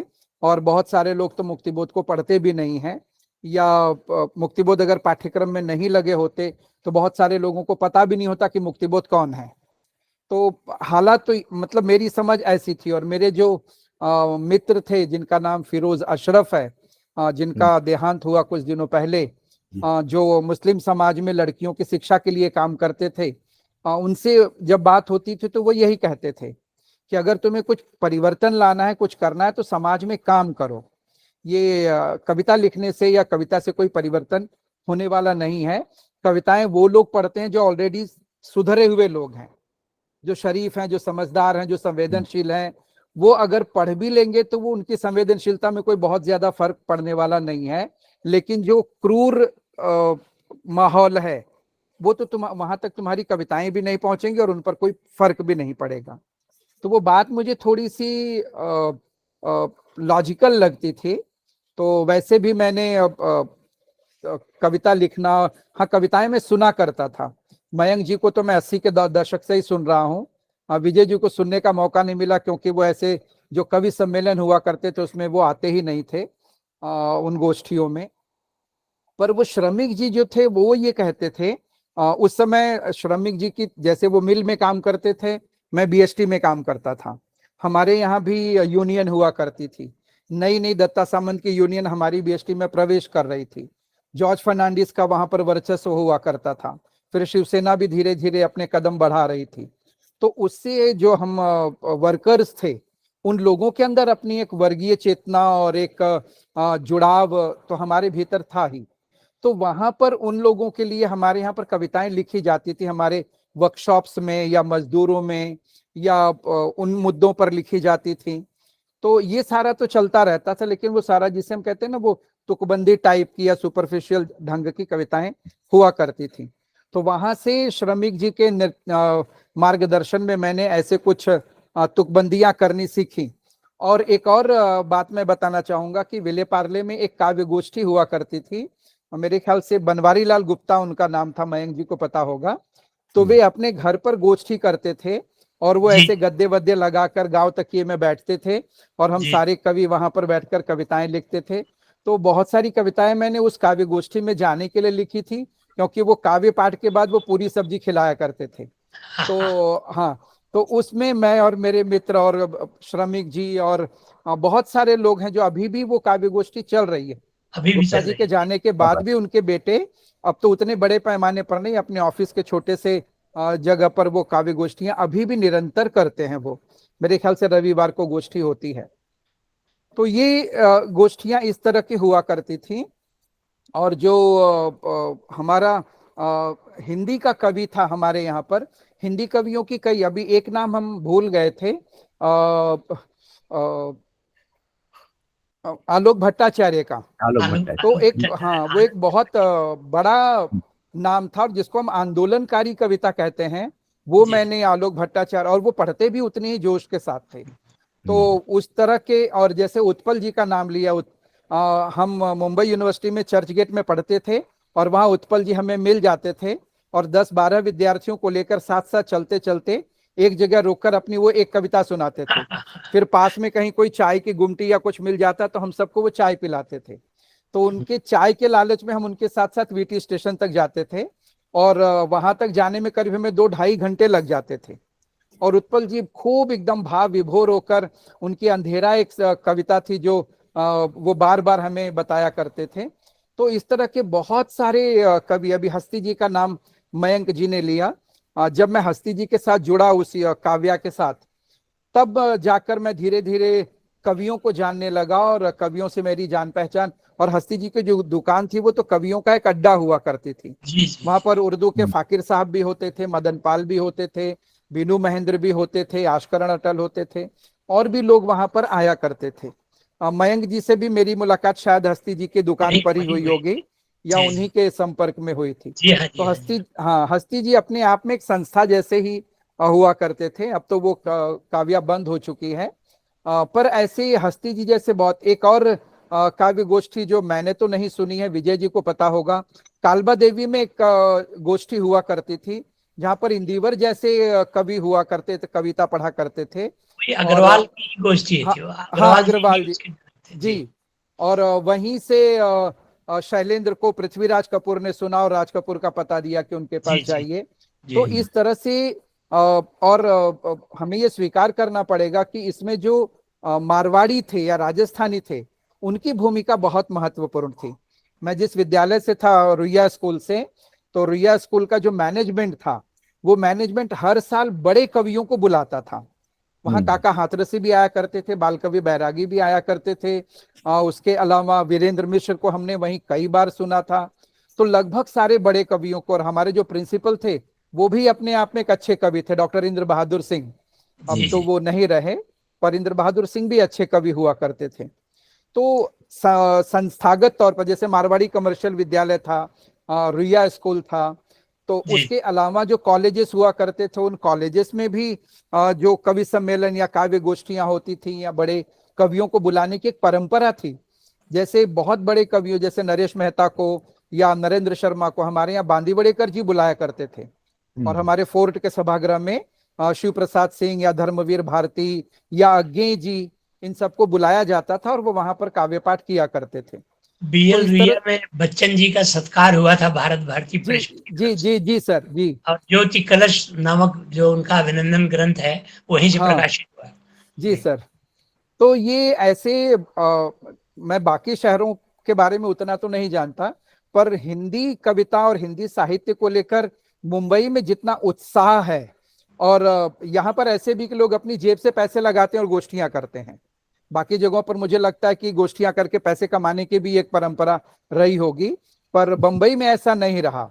और बहुत छोटे छोटे लेवल पर और बड़े पैमाने पर भी लोगों ने साहित्य में अपना योगदान करने की कोशिश की। उन सारे लोगों का ऐसा नहीं था कि हम जो कर रहे हैं उससे समाज बदलेगा। वो ये चाहते थे कि हिंदी का माहौल पैदा हो, और दूसरा ये कि बंबई के अंदर कभी भी हिंदी के माहौल को मराठी के माहौल के साथ टकराना नहीं पड़ा। कि मराठी के लोग हैं या गुजराती के लोग हैं, वो सब एक साथ मिलजुल कर रहा करते थे।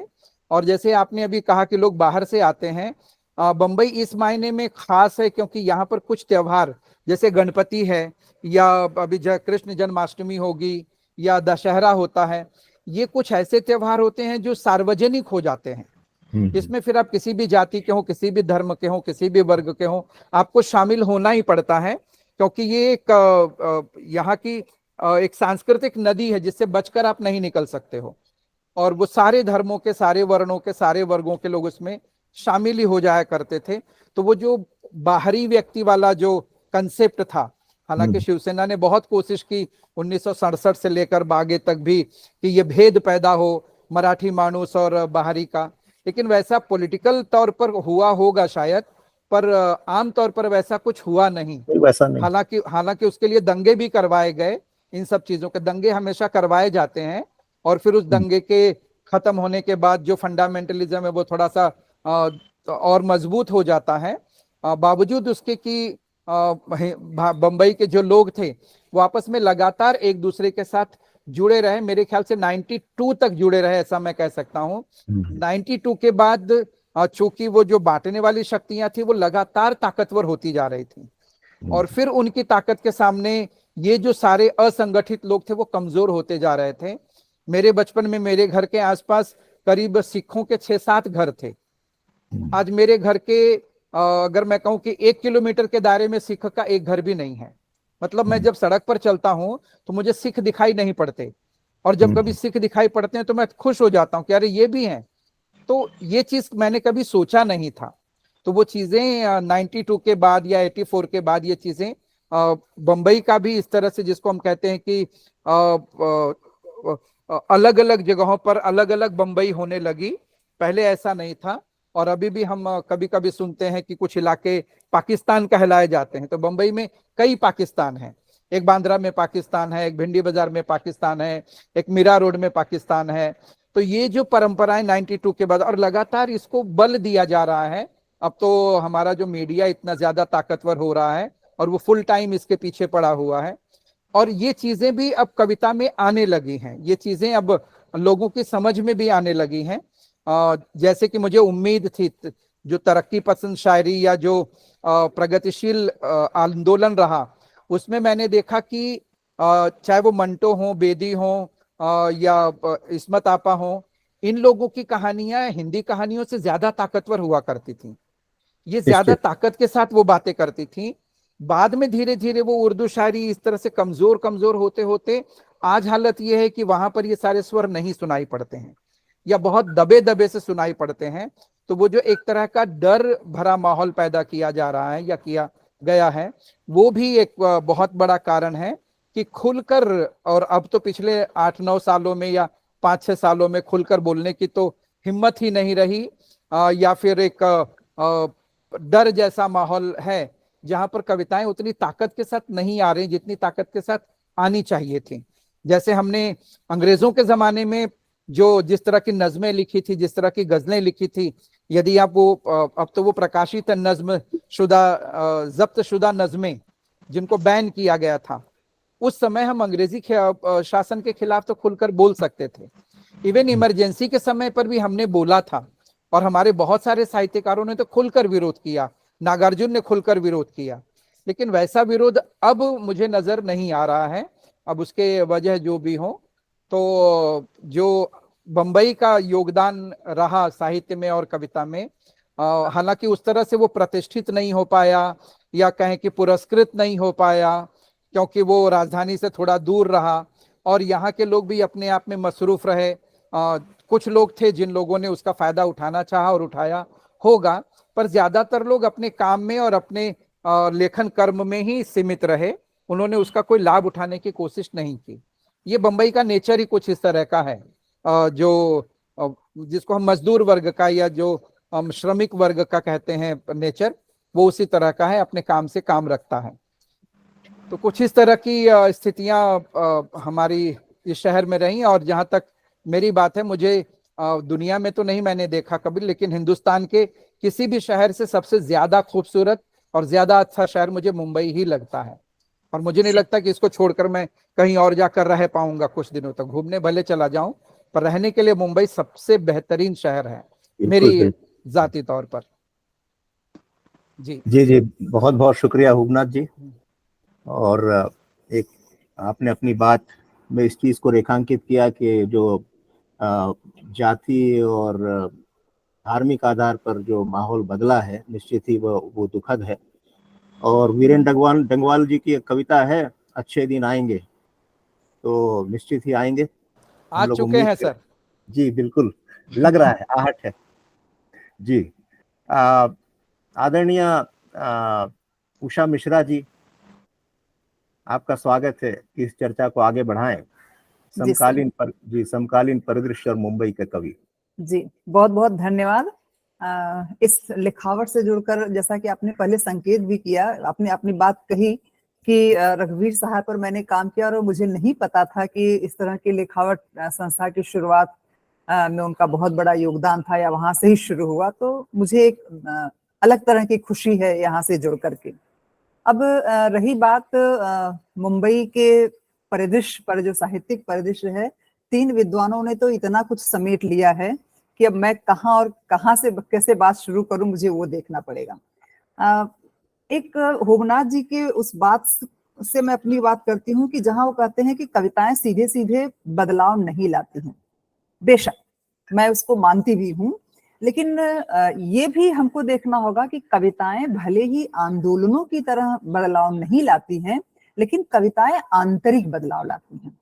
यहाँ आपको खून खराबा नहीं दिखाई देगा, यहाँ पर आपको उस तरह की शारीरिक भाव भंगिमाएं नहीं दिखाई देगी, प्रतिक्रियाएं नहीं दिखाई देंगी, लेकिन अंदर से कविता बहुत बदलती है। और ये मैं अनुभव के आधार पर करती हूँ, क्योंकि इस चर्चा में इस तरह की सत्र में इस तरह की चर्चा हुई कि बहुत सारे कवि सम्मेलन होते हैं, अलग अलग जगहों पर होते हैं, अलग अलग त्योहारों पर होते हैं। और एक सबसे बड़ा त्योहार है जो हिंदी दिवस के नाम पर मनाया जाता है। मैं उससे बहुत ज्यादा सहमत नहीं होती हूँ, लेकिन चूंकि महाविद्यालय में पढ़ाती थी तो करना पड़ता था। और करीब करीब हमने कई कवियों को वहां पर बुलाया है। और जो कवि केवल मंचीय कवि के रूप में अपनी कविता सुना कर जाते हैं, आप विश्वास मानिए, विद्यार्थी आकर हमें कहते हैं कि मैडम इनको अगली बार मत बुलाइएगा। और जो भी कवि बहुत संगीत बहुत अच्छी तरह से अपनी बात को रखते हैं, किसी भी रूप में किसी भी विषय को लेकर के, उनकी विद्यार्थी हमेशा मांग करते हैं और हमें कहना पड़ता है कि हम इनको बार बार रिपीट नहीं कर सकते हैं। तो ये बदलाव है। और ये विद्यार्थी इस तरह की भी बात कहते हैं कि हमने वो कविता सुनी थी ना, तो मैडम मैं अपने जीवन में इस तरह से काम करने लगी। तो मुझे लग रहा है कि बदलाव होता है, ये बात तो है। शक्ति का बदलाव अलग तरह का होता है और मन का बदलाव अलग तरह होता है। तो कविताएं मन बदलने का काम करती हैं और इसकी बहुत ज्यादा जिम्मेदारी हम प्राध्यापकों, हम साहित्यकारों को भी होती है कि हम पाठकों के पास किस तरह की रचनाएं लेकर के जाएं। बहरहाल मुंबई पर बात हो रही है, और अगर मैं यहाँ से शुरू करूं, जो बहुत सारे व्हाट्सएप की बातें आती हैं कि समुंदर का किनारा, मुंबई का नजारा, सबके दिल को लगता है बड़ा प्यारा। तो सच बात है, अभी हुबनाथ जी ने कहा कि मैं मुंबई छोड़कर नहीं जाना चाहूंगा। मैं भी वही कहती हूँ, मेरा गांव है, मेरा घर है, उस घर से उस गांव से मेरा लगाव भी है। लेकिन मेरे पति के बार बार कहने पर भी कि हम बाद में गांव चलेंगे, मैं कहती हूँ नहीं, कभी कभी के लिए ठीक है, हमेशा के लिए नहीं। क्योंकि हम एक आदी हो गए हैं। सुविधा होगी तो नहीं कहेंगे, सुविधाएं मिल रही है वो अलग है, लेकिन हम जिस चीज के आदी हो गए, और यहाँ जो एक सुरक्षा का एक कवच जो हमारे आसपास रहता है, वो इतना डर नहीं रहता है, तो मुंबई भाती है। क्योंकि ये सच है, मुंबई में समुद्र का किनारा है, महानगरी के नाम से ये जानी जाती है, देश की आर्थिक राजनीति भी है। और सबसे बड़ी बात ये है यहाँ की कि छत हो या ना हो, छत मिले या ना मिले, लेकिन भूखा आदमी नहीं सो सकता है। ये इसकी बहुत बड़ी है। क्योंकि ये इसलिए मैं बातें कर रही हूँ क्योंकि ये कहीं न कहीं उस रचनाकार के मन में आती है, जो उसकी प्रक्रिया से गुजरते हुए, रचनाकार की प्रक्रिया से गुजरते हुए एक गीत के रूप में, कविता के रूप में आती हैं। अब देखिए, पूरे महानगर, मुझे लग रहा है कि शुरुआती दौर में कलकत्ता के बाद से अगर सबसे ज्यादा लोग कहीं आए हैं रोजी रोटी के लिए, नौकरी के लिए, तो वो मुंबई में ही आए हैं। न जाने कितनी पीढ़ियां आई, कुछ ऐसी भी रही जो आकर के चली गई, रास नहीं आया, लेकिन बहुत सारे ऐसे लोग रहे जो यहाँ पर ही रह गए, यहाँ के ही हो गए। और इससे विजय सर के बारे में कि तीसरी पीढ़ी उनकी यहाँ है, मेरी भी तीसरी पीढ़ी यहाँ पर है। तो ये इस तरह से यहाँ के होकर के रह गए। और इस शहर में बहुत सारे, चूंकि ये माया नगरी है, फिल्म नगरी है, तो बहुत सारे रचनाकार, प्रेमचंद से लेकर के आज तक आप देखिए बहुत सारे रचनाकार ऐसे भी आए जो यहाँ अपने जड़ से, जमीन से, गांव से, कस्बे से उखड़ करके यहाँ पर आए थे। और उनकी रचना धर्मिता में जो ये अनुभव जुड़े, चाहे वो गांव के हो चाहे वो शहर के हो, उसकी एक लंबी कहानी है। इन कवियों ने भले अपने अपने गांव से पलायन किया या यहाँ पर विस्थापित होकर के आए, ये इसकी मुंबई की आबो हवा को उन्होंने पूरी तरह से स्वीकार कर लिया। और ये वो दौर था कि जब यहाँ पर रोजी रोटी और मकान के लिए संघर्ष करना पड़ता था, रचना धर्मिता के लिए भी जूझना पड़ता था। मयंक सर ने अभी ये बात कही कि वो किस तरह से आए और कहाँ कहाँ कैसे कैसे लोगों से जुड़े। इन्होंने यहाँ पर एक समय ये भी था जिसकी चर्चा यहाँ पर हुई है कि मजदूर, मील मजदूर, यानी मीलों में लोगों को बहुत सारा काम मिलता, तो बहुत सारे लोग ऐसे भी हैं जो इन मीलों में काम किए, कल कारखानों में काम किए, विद्यालयों महाविद्यालयों से जुड़े, साहित्यिक संस्थाओं से जुड़े, और इस तरह से जो है उन्होंने कहीं न कहीं अपने आप को, अपनी रचना धर्मिता को स्थापित करने का प्रयास किया। हालांकि ये बहुत आसान नहीं था। आसान इसलिए भी नहीं था कि एक तो रोजी रोटी से जूझना, एक तो अपनी पहचान के लिए जूझना, और दूसरा विजय सर ने कहा कि ये बहुभाषी है, तो भाषा के तौर पर भी अपने आप को स्थापित करना, ये भी, हालांकि वो संघर्ष नहीं है, वो दिखाई नहीं देता है, लेकिन क्योंकि हिंदी एक ऐसी भाषा हो गई है जो वैश्विक स्तर पर जानी जा रही है, उसकी पहचान बढ़ रही है, तो सभी भाषाओं का एक होता है कि हम हिंदी की रचनाएं करें, लेकिन कहीं ना कहीं एक संघर्ष दिखाई देता है। तो ऐसे में अब वहां पर आप देखिए उनके सपनों का टूटना, उनके अपनों का छूटना, नए शहर का संघर्ष, यहाँ की भागदौड़, परदेसी का तमगा भी लगा। मैं आंदोलनों की बात नहीं करूंगी कि मैं आंदोलनों से नहीं जुड़ी हुई हूँ, वो होबना जी और मयंक सर ने आंदोलनों की बात बहुत अच्छी तरह से की, लेकिन परदेसी का तमगा कहीं ना कहीं तो लगता है। और उत्तर भारतीयों पर तो वो जो भैया शब्द जो लगा था, मैं कई बार, हालांकि ये चीजें बहुत पीछे छूट गई हैं, लेकिन कई बार कहना पड़ता है कि भैया शब्द को आप देखिए वो किस भाव से वो शब्द का, उस शब्द का जन्म हुआ था और कहाँ तक ये पहुंच चुका है। तो भीड़ और भीड़ में अकेलापन, तमाम तरह की उम्मीदें, निराशाएं, सब उनके जीवन के अंग बने, और ये कहीं ना कहीं उनकी रचनाओं में दिखाई देते हैं, जिसे उन्होंने बड़ी प्रामाणिकता के साथ से प्रस्तुत भी किया है। अब अगर शुरुआत करें, और ये 1950 के आसपास, हालांकि मैं उसके आगे की बात करूंगी, कवि प्रदीप, नरेंद्र शर्मा, कवि शैलेंद्र, इंदिवर, गोपाल सिंह नेपाली बहुत लंबे समय तक नहीं कर पाए, रामावतार चेतन, वीरेंद्र मिश्र, सूर्य भानु जी, सुधाकर मिश्र, ये 40 के बाद के जो दशक हैं, जिनकी रचनाओं में हम देखते हैं कि गांव है, खेत है, खलिहान है, नदी है, तलैया है, ऋतु है, त्योहार है, पर्व है, लोकगीत हैं, और उन सब के साथ इस शहर की त्रासदी है। तो आप देखिए कैसे ये वहां से भी जुड़े हुए हैं और यहाँ से जुड़ने का प्रयास कर रहे हैं। इनकी साहित्यिक कृतियों में जीवन और समय के रंग तो हैं ही, फिल्मों का एक जबरदस्त प्रभाव है इसमें। कई ऐसे रहे, कई इस दौर के तो कई ऐसे कवि रहे जो फिल्मों से जुड़े और वहां पर बहुत सफल भी हुए हैं। मुंबई के कई ऐसे रचनाकार हैं जिन्होंने भले ही साहित्य को कम समय दिया, लेकिन मंच और साहित्य की गरिमा जितना भी उनको मिला, मंच और साहित्य की गरिमा। एक रामावतार चेतन जी का नाम, ये माटुंगा के थे आते, देखिए वो रंग चकल्लस नाम की पत्रिका निकालते थे और जबरदस्त बहुत अच्छा काम करते थे। उनके पुत्र भी इन दिनों काम कर रहे हैं, वो भी पत्रिका को निकाल रहे हैं। तो यानी भले ही कम समय मिला, लेकिन वो साहित्य को के प्रति पूरी तरह से समर्पित दिखाए थे। अब ये पूरा जो दौर था, आप देखिए यहाँ पे शरद जोशी, शैल चतुर्वेदी, आस्कर अटल, अल्हड़ बीकानेरी, ये सारे चर्चित साहित्यकार कवि यहाँ पर दिखाई देते इस दौर के।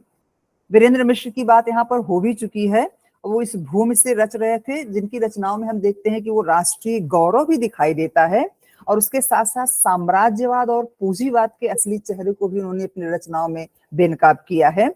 विषमता और अन्याय के विरुद्ध भी उनकी रचनाएं खड़ी हुई दिखाई देती हैं, और उनके गीतों में जो एक मानवीय चिंता दिखाई देती है, और उनकी रचनाओं में शक्ति, दृढ़ता, आस्था, विश्वास, इन सब चीजों के साथ एक सांस्कृतिक चेतना और एक प्रेम का भाव बहुत स्पष्टता दिखाई, बहुत अच्छे कवि भी मयंक सर ने उनके बारे में कहा भी थी, शंभुनाथ जी हैं या वीरेंद्र मिश्र जी हैं, नवगीत के रचनाकार।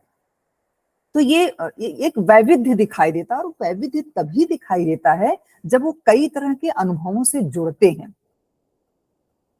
विजय कुमार सर के बारे में बहुत बात हो चुकी है, और ये हुआ कि विजय कुमार सर ने कहा कि वो कई लोगों से जुड़े, और वो एक उनकी समृद्धि का एक बहुत बड़ा कारण है। अगर मैं व्यक्तिगत स्तर पे कहूँ तो मैं सर से जुड़ी और कई लोगों के बारे में जानी, क्योंकि मुझे जब भी इस तरह का काम करना होता, सर इस तरह का काम है कैसे करें, और सर इतने सारे नाम, इतनी सारी चीजें बता दे, तो हमारे लिए वो इंसाइक्लोपीडिया है कि किस तरह से मुंबई ही उनका सब कुछ है। और महानगरी जीवन, मैं उनके बारे में ज्यादा बात नहीं, क्योंकि सर यहाँ पर है, उनके बारे में ज्यादा बात करना ठीक नहीं है। तो लेकिन ये है कि हमारी प्रेरणा के बहुत सारे स्रोत हैं। थोड़ी बहुत दो चार जो कविताएं कुछ मैं लिख लेती हूँ, तो मुझ पर बहुत बड़ा असर रविनाथ सिंह सर का पड़ा।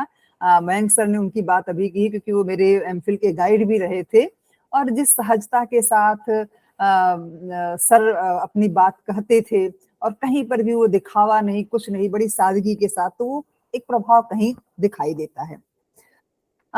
विनोद दास जी की भी चर्चा हुई, लेकिन उनकी, हालांकि सर ने कहा कि वो दिल्ली, लखनऊ, लेकिन मुंबई में आकर के भी काफी रचनाएं उन्होंने दी हैं, और अभी भी जिस तरह की रचनाएं वो कर रहे हैं, हम तो उनको मुंबई वासी मानते हैं, क्योंकि एक लंबा समय उनका मुंबई में जीता है। ये बात अलग है कि इन दिनों फिर से वो बेंगलोर चले गए हैं। उनकी कविताओं में हम देखते हैं कि राजनीति केंद्रित होते हुए भी किस तरह से एक सामाजिक, सांस्कृतिक और आर्थिक तथा अन्य पहलुओं का एक अंतरंग प्रवेश दिखाई देता है। यानी आप देखें कि मुख्य केंद्र में कुछ और है, लेकिन बहुत सारी चीजें जुड़ी है। ये कविता की बहुत खास बात होती है। साधारण से साधारण और उपेक्षित वस्तुओं या घटनाओं को आधार बना करके किस तरह से सामाजिक यथार्थ की एक नई व्यंजना अगर करते हैं। वास्तव में देखा जाए तो मुझे विनोद सर की कविताएं बहुत अच्छी लगती हैं, तो उनकी जब भी होती है तो मैं उन कविताओं को, उनके गद्य को, मैंने बहुत ज्यादा उनके उपन्यास को भी नहीं पढ़ा, लेकिन उनकी कविताएं मुझे बहुत ज्यादा प्रभावित करती हैं। सूर्य भानु गुप्त जी को हमने अपने कॉलेज में बुलाया भी था। यानी आप देखिए कि जावेद अख्तर के साथ शुरुआत, और आप देखिए दोनों के आज के जीवन में एक जमीन आसमान का अंतर। लेकिन जो रचनाएं जिस तरह की उन्होंने दी हैं वो उनकी जबरदस्त है। और एक कहते हैं ना कि यानी एक, वो देखिए कैसे एक रचनाकार दो पंक्तियों में अपनी बात कर रहा है, जिनके अंदर चिराग जलते हैं घर से बाहर वही निकलते हैं। यानी कविता क्या है, यहीं से तो शुरुआत होती है ना, जब अंदर जलता है, ये बदलाव है। हुबना जी, अंदर जब जलता है तब जाकर के बाहर चीजें दिखाई देती हैं।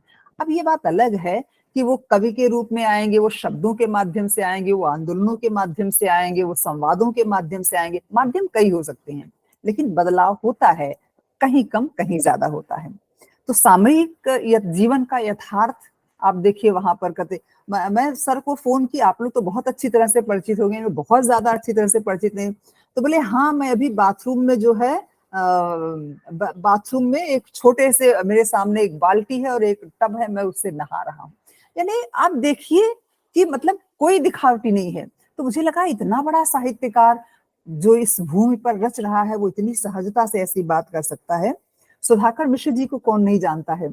सांस्कृतिक चेतना की पुरजोर अभिव्यक्ति अगर हम देखते हैं तो उनकी कविताओं में भी हमें दिखाई देती है, चाहे वो गीत हो, चाहे वो मुक्तक रचना हो, चाहे वो खंड काव्य हो। अब थोड़े से और आगे जो तब भी थे और आज भी रच रहे हैं, वो रचनाकारों में कुछ नाम रिपीट भी हो जाएंगे। आप देखिए नंदलाल पाठक, हृदयेश मयंक सर, विजय कुमार सर और हुबना जी तो यहाँ है, ये तीनों ही बहुत अच्छे कवि हैं। अनूप सेठी सर वो भी यहाँ पर हैं। राजेश रेड्डी जी जो बहुत अच्छे गजलकार हैं, जो बहुत अच्छी गजल लिख रहे हैं। सागर त्रिपाठी जी, हरि मृदुल जी का नाम आ ही गया है। आगे आप निलय उपाध्याय जी को देखिए, रचना और रचना से समाज, समाज से पूरे भारत के लिए वो किस तरह से काम कर रहे हैं। वो एक अपने बोधिसत्व जी हैं, प्रेम रंजन अनिमेश जी हैं, जिन पर अभी बात हुई। समीचीन, अभी ये इस बार का अंक समीचीन अनिमेश जी पर निकाल रहा है। चित्रा देसाई, अनुराधा सिंह, दीप्ति मिश्र, गीत चतुर्वेदी, देवमणि पांडे, राकेश शर्मा, आभा बोधिसत्व, ये ऐसे बहुत सारे नाम हैं। ये हो सकता है कि मैं सबको नहीं जानती हूँ, मैं जिनको जिनको जानती थी, जिनकी मैंने थोड़ी बहुत रचनाएं पढ़ी हैं, मैंने सिर्फ उनके ही नाम गिनाए हैं। लेकिन ऐसे बहुत सारे रचनाकार हैं जो इस भूमि पर लिख करके केवल मुंबई के परिदृश्य को ही नहीं रच रहे हैं, बल्कि वो पूरे विश्व के परिदृश्य को अपनी रचनाओं में ला रहे हैं। ये बात अलग है कि यहाँ से ही वो, ये जड़ है उनकी, ये जमीन है उनकी, यहाँ से वो ले रहे हैं अनुभवों को, लेकिन उसे उसका विस्तार वो वैश्विक स्तर पर चल रहा है।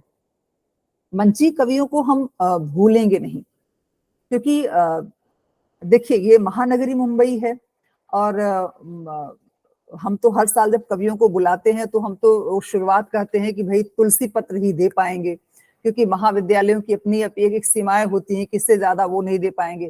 तो ये रचनाकार ऐसे हैं कि एक आर्थिक जरूरतों के तहत करते हैं, एक अपनी पहचान बनाने के लिए भी कहते हैं, हम उसको नकार, लेकिन इनको हम इनकी उस अस्मिता को हम नकार नहीं सकते हैं, क्योंकि ये बहुत अच्छा काम उस मंचीयता के आधार पर भी कर रहे हैं। और कई ऐसे चर्चित नाम है जो केवल कवि सम्मेलनों के मंचीयता के कवि हैं, कुछ ऐसे हैं जिन्होंने बहुत अच्छी, बहुत महत्वपूर्ण रचनाएं रची हैं, कुछ ऐसे हैं जो गीत भी रच रहे हैं, कई गीत भी रचे हुए हैं। तो ये इनकी रचनाओं में भले ही इनकी जन्मभूमि कर्मभूमि दोनों ही ये महानगर हों, लेकिन उनकी रचनाएं उस परिवेश से ऊपर जाकर के करती हैं। बिल्कुल, ये नए नए नाम, मैंने कहा ना कि सभी नामों को समेटना मेरे लिए बहुत मुश्किल है, क्योंकि सबको मैं जानती भी नहीं हूँ, लेकिन मैंने जितने लोगों को जाना कि ये मुझे लग रहा है कि इस पर ये आज का जो मंच है, यहाँ से किस तरह का काम होना बहुत जरूरी है, एक समग्रता से, कि किस तरह के मुंबई की रचनाकार, मुंबई के कवि एक साहित्य समाज और देश को दे रहे हैं। तो ये एक बहुत अच्छा होगा कि जैसे हम कहते हैं ना कि साहित्य की नगरी लखनऊ है, इलाहाबाद है, दिल्ली है, तो माया नगरी के साथ साथ भी ये साहित्य की नगरी कैसे बनी, मुझे लग रहा है इस तरह का काम इस मंच को करना चाहिए। और सर जुड़े हुए हैं, मयंक सर जुड़े हुए हैं, होमनाथ जी है जो इन सब चीजों को बहुत अच्छी तरह से जानते हैं। तो इन सभी की रचनाओं में हम देखते हैं वो समय का उन्माद भी है, वो टूटन है, वो हिंसा है, और वो सारी चीजें इनकी रचनाओं में दिखाई देती हैं। तो एक अनुभव की परिपक्वता, एक बाजार का आकर्षण, हम उसको, उस बाजार के आकर्षण को भी नकारेंगे नहीं, क्योंकि आप अगर उसके साथ नहीं चलोगे, समय के साथ नहीं चलोगे, तो समय आपके लिए रुक नहीं सकता है। तो वो चीजें भी रचनाकारों में, नए रचनाकार जो हैं, कुछ ऐसे भी कवि हैं, मैं आपको नाम नहीं बताऊंगी, लेकिन वो कहते हैं कि सर हम तो तुलसी पत्र देंगे, तो कहते हम तो 50,000 के नीचे आते नहीं हैं। तो और प्रतिष्ठित नाम है, तो एक सुन करके भले ही एक लगे कि ऐसा नहीं होना चाहिए, लेकिन वो अपनी जगह सही होते हैं, क्योंकि अगर वो उनकी आय का जरिया है तो वो सारी चीजें वहां पर होनी बहुत जरूरी है। तो मुझे अभी भी विजय सर ने कहा कि मुंबई को मेगा पॉलिश शहर कहा जाता है, तो मेट्रोपॉलिटन से, माया नगरी से, महानगरी से ये विराट शहर के रूप में जा रहा है। तो वो विराटता यहाँ के रचनाकारों में दिखाई देती है, वो संकुचित रचनाकार नहीं होते। हाँ, ये है कि संवेदनहीनता ज्यादा आ रही है, वो केवल मुंबई का प्रभाव नहीं है, वो पूरे विश्व का प्रभाव है कि हम जिस तरह के दौर से गुजर रहे हैं, संवेदनहीनता है, टूटन है, निराशा है। लेकिन ये है, अगर वहीं से कहीं अगर एक अंकुर निकल रहा है तो हमें उसे लेना चाहिए, न कि उसके अगल बगल में जो लिपटी हुई चीजें हैं। तो मुझे अपनी तरफ से ये थोड़ी सी बात कहनी थी। बहुत बहुत बढ़िया तरीके से आपने अपनी बात रखी, और जो जरूरी जो नाम है जिन्होंने कंट्रीब्यूट किया है इस परिदृश्य में, बहुत अच्छी तरह से आपने समग्र दृष्टि के साथ अपनी बात को रखा है। शुक्रिया आपका उषा जी। अब दो विद्वान हमारे बीच मौजूद हैं, मैं चाहूंगा कि संक्षेप में 2-2 मिनट वो अपने विचार रखें इस टॉपिक पर। प्रशांत जी, मैं यहाँ पर ये जोड़ना चाहूंगा कि मुंबई ही मेरे ख्याल से एकमात्र ऐसा शहर होगा जहां पर फूहड़ कविताओं के खिलाफ एक आंदोलन चला था। जो अच्छा। मंचीय वाहियात कविताएं सुनाई जाती हैं और वाही लूटी जाती हैं, मेरे ख्याल से आलोक भट्टाचार्य और उनके लोग ही थे जिन लोगों ने गिरफ्तारी भी दी थी इन कविताओं के खिलाफ। तो कवि ही कवि के खिलाफ हो, ऐसा मुंबई शहर में ही हो सकता है, बाकी जगहों पर तो मेरे ख्याल से उस तरह की चीजें नहीं है। और एक नाम मैं और जोड़ना चाहूंगा, विश्वनाथ सचदेव का। तो विश्वनाथ सचदेव भी बहुत अच्छे कवि हैं और बहुत अच्छा लिख रहे हैं। और हमारे एक प्राध्यापक मित्र गुरु हुआ करते थे, मनोज सोनकर, जी जी जिन्होंने बहुत सारे हाइकूज लिखे, मतलब उनके 10-12 संग्रह हाइकू के ही हैं। और हिंदी वो- में दलित कविता के जनक वो माने जाते जी, हैं। दलित पहला कविता की संग्रह शुरुआत की थी। जी जी तो मनोज सोनकर जी हैं। तो ऐसे एक बहुत लंबी परंपरा है, मेरे ख्याल से इस पर बाकायदा एक रिसर्च करवाया जा हाँ, सकता है बिल्कुल। कि मुंबई के साहित्यकार आजादी के बाद से लेकर अब तक का। तो शायद उषा जी करवाएंगी। जी जी जी जी जी सर। बहुत बढ़िया, शुक्रिया आपका हुमनाथ जी। विनोद कुमार श्रीवास्तव सर, आप स्क्रीन पर तो दिखाई नहीं दे रहा सर, कैमरा ऑन करिएगा, आप कुछ कहेंगे?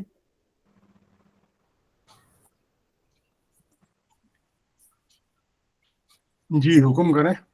सर आज के इस विषय पर आप कुछ कंट्रीब्यूट करें सर। बम्बई पिछले 31 सालों से रह रहा हूँ। इसके बावजूद महसूस करता हूँ कि मैं खाना बदोश हूँ, और लगभग साहित्य के, हिंदी साहित्य के जो केंद्र रहे उसमें लखनऊ मेरी पोस्टिंग नहीं हुई। लखनऊ जाना बहुत होता था। शुरुआत अकोला से हुई, फिर कलकत्ता, फिर उसके बाद मेरठ, उसके बाद कानपुर, दिल्ली, मुंबई, नागपुर, इलाहाबाद। इन सब जगहों पर हिंदी कविता के जो भी प्रोग्राम होते रहे या जो भी गतिविधियां होती रहीं, उनसे मैं जुड़ा रहा। बम्बई की कविता के बारे में एक खास बात मुझे लगी, और वो मैं, शायद मयंक जी को याद हो कि जब चिंतन दिशा की, जिसको वो दोबारा शुरुआत कहते हैं, उसका जब पहला अंक निकल रहा था, तो ये बात उठी थी कि हिंदी साहित्य का बम्बई में क्या विशेष रोल है। और मुझे उस समय महसूस हुआ था कि हिंदी साहित्य और हिंदी कविता जो भी कहिए, उसकी लड़ाई जो बम्बई में है वो मेन लाइन में नहीं है। हिंदी का जो सबसे बड़ा गुण है कि हमारे पास कई किस्म की हिंदियां हैं। बम्बईया हिंदी बहुत मशहूर है। हम अपने हैदराबादी हिंदी पर भी बहुत गर्व करते हैं, अपने पंजाबी हिंदी पर भी बहुत गर्व करते हैं, और बंगाली हिंदी पर भी बहुत गर्व करते हैं। और ये हमारी ताकत है। हिंदी का जो काम मेन लैंड नहीं कर पा रहा है, वो हिंटरलैंड कर रहा है। उस हिंटरलैंड में बम्बई अगुआ है। कुछ भी कारण एक्सप्लेन किया जा सकता है कि यहाँ आर्थिक कारणों से लोग माइग्रेट कर रहे हैं, और उसका सबसे स्पष्ट उदाहरण है कि इलाहाबाद दरिद्र क्यों हुआ गतिविधियों के मामले में। इसलिए कि इलाहाबाद का आर्थिक जो संरक्षण था वो समाप्त हो गया। लेकिन हुमनाथ जी ने जो बात कही कि गोष्ठियों की, मैं उनको एश्योर करना चाहूंगा कि करीब करीब सन 54-55 से मैं डिफरेंट जगहों में गोष्ठियों में पार्टिसिपेट करता रहा हूँ। और गोष्ठियां इतनी ज्यादा होती थी हर जगह, वो सिर्फ बम्बई में नहीं होती थी, वो पूरे देश में जहाँ जहाँ हिंदी का प्रभाव था बहुत सारी गोष्ठियां होती थी। और जैसे गोष्ठियां बम्बई में कम हुई हैं, वैसे ही हर जगह कम हुई हैं। उसके कारण उषा जी ने बताया, तो उसकी तरफ इशारा भी किया। वो आर्थिक कारण है, मजबूरी है। धीरे धीरे वो उसका एक तरह से, मयंक जी की भाषा में कहूँ तो क्षरण हो रहा है। क्षरण नहीं हो रहा है, एक प्रायोरिटीज बदल रही है। दूसरी बात जो बम्बई में कविता के बारे में भी रेखांकित की गई सभी वक्ताओं द्वारा, वो है ऑर्गेनाइज्ड एफर्ट्स का। सिर्फ मेरा कहना है कि कुछ लोग ऐसे होते हैं जो कविता में क्या लिखा होता है उसकी ओर ध्यान देते हैं। कविता लिख करके कविता कर्म करने से ज्यादा वो कविता पे लिखा क्या है, संदेश क्या मिल रहा है, उस पर ध्यान देते हैं। और उसमें मैं हुबनाथ जी की बात को अंडरलाइन करना चाहूँगा कि वो फिरोज अशरफ ने उनसे कहा था कि काम करो, कविता लिखने से उतना नहीं होगा जितना काम करने से होगा। और हो सकता है ये वल्गर लगे बोलने में मुझे, लेकिन दर्जा 5 से मैंने अपने को इंडिविजुअल एफर्ट्स में डाल रखा था, सामूहिक एफर्ट में नहीं डाल रखा था। और ये बात इसलिए कह रहा हूँ कि मयंक जी भी शिकायत कर रहे हैं कि वो मुझसे नहीं जुड़ पाए पूरी तरह, जबकि मुझे ताज्जुब होता है मयंक जी का एक इशारा भी कहीं मिला हो तो मैं अपना होल्डाल लेके हाजिर हो जाता था। और बम्बई की कोई ऐसी गोष्ठी नहीं है जिसकी सूचना मुझे मिली हो और मैं न जा पाया।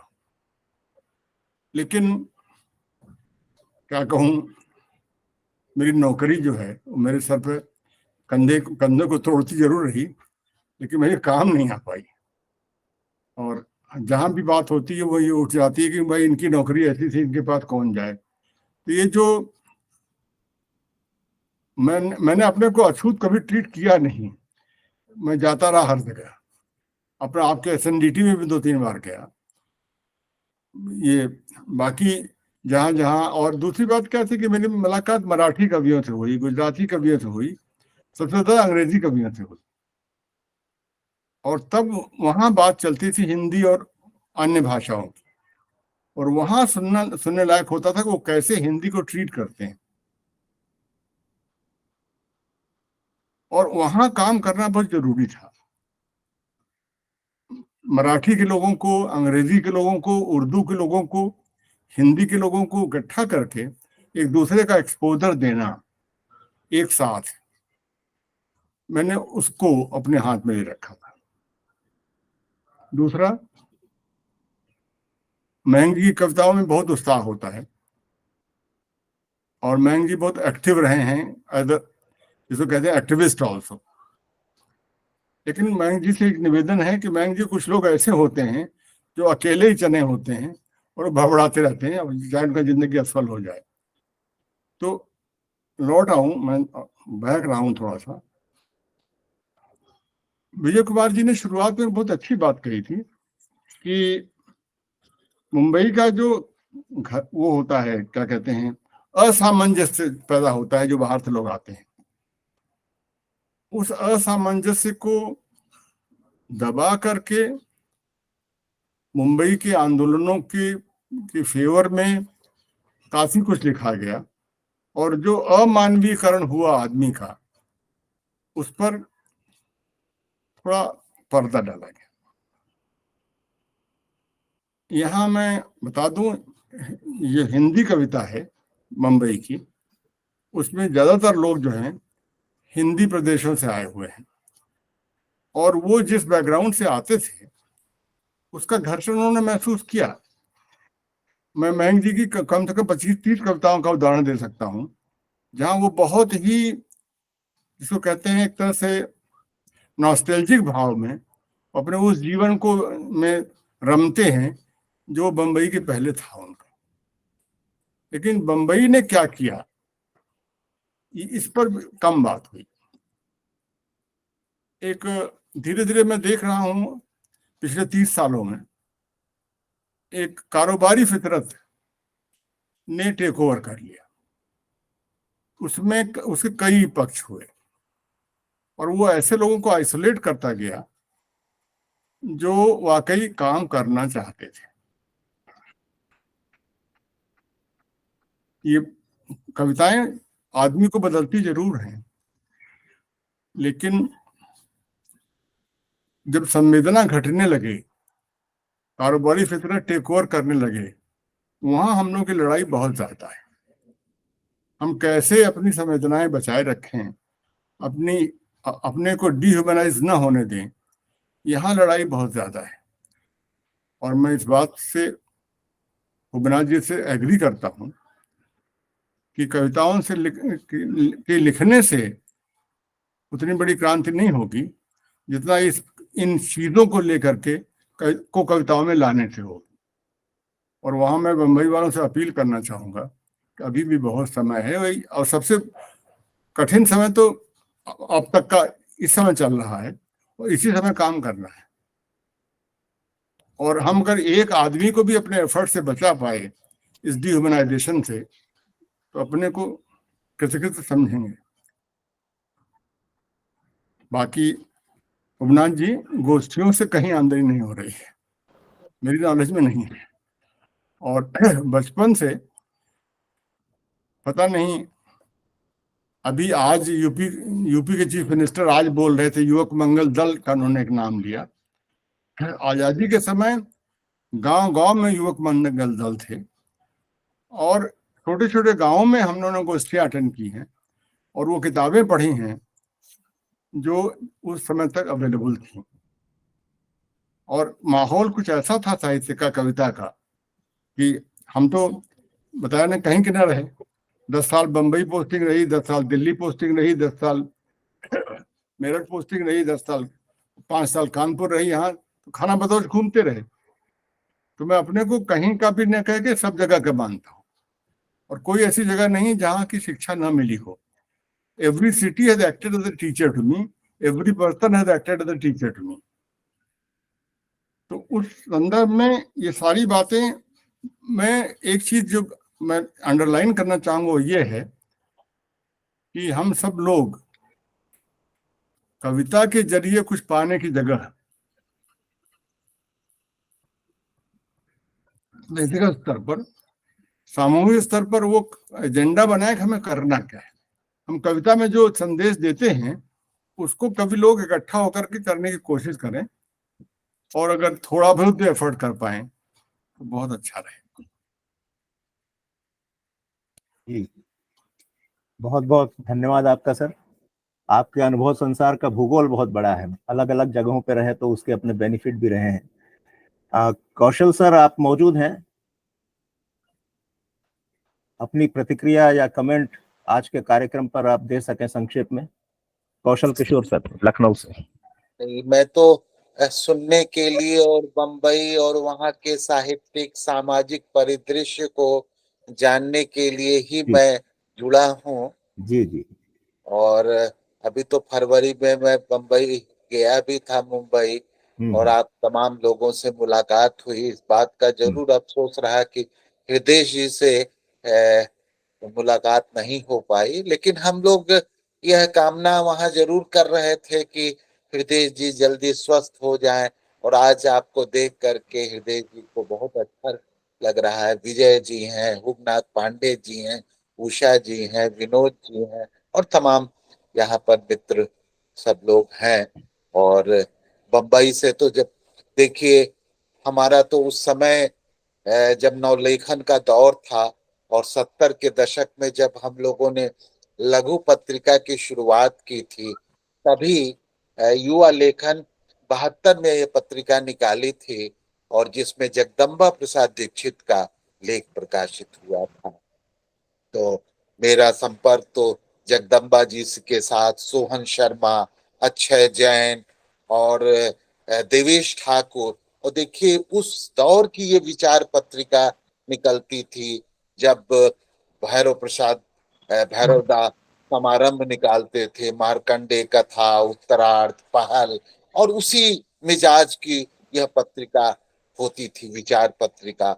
अक्षय जैन लेकिन एक पतली पत्रिका निकालते थे, सोहन शर्मा जिनका कवि और कथाकार और साथ ही एक सोशल एक्टिविस्ट की भूमिका में, और जगदम्बा जी का मुर्दा घर तो बहुत ही चर्चित उपन्यास रहा है। और आज भी आपके बंबई में देखिए, मैं गया था, वरबर राव जी से मेरी मुलाकात हुई थी और वरबर राव जी और हेमलता जी के साथ करीब 1.5-2 घंटा हम लोगों ने वहाँ उनके साथ, मैं था, मेरी जीवन संगनी विमल किशोर थी, हम लोगों ने उनके साथ बिताया। और उनकी ये अपेक्षा भी थी कि लोग मिले, क्योंकि उनके ऊपर बहुत सारी बंदिशें थी। वो किसी प्रेस कॉन्फ्रेंस नहीं कर सकते, किसी सभा सोसाइटी में नहीं जा सकते, जो कोर्ट की तमाम बंदिशें हैं। तो आज एक बंबई की जो पुरानी रिवायत रही है आंदोलनों की, क्योंकि शमशेर जी से जब बात होती रही है 82-83 में जब लखनऊ आते थे, तो मंगलेश डबराल हैं, मोहन थपलियाल, अजय सिंह, अनिल सिन्हा के साथ अक्सर हम लोग मिल करके घंटों बात किया करते थे। और मुंबई मुंबई कम्यून की वो चर्चा किया करते थे, उसके अनुभव बताया करते थे कि किस तरह लेखकों ने, साहित्यकारों ने, नाटककारों ने, फिल्मकारों ने, संस्कृति कर्मियों ने अपने को डिकास्ट और डिक्लास किया था। यह प्रवृत्ति कहीं ना कहीं हमारे यहाँ इस दौर में कमजोर हुई है ना।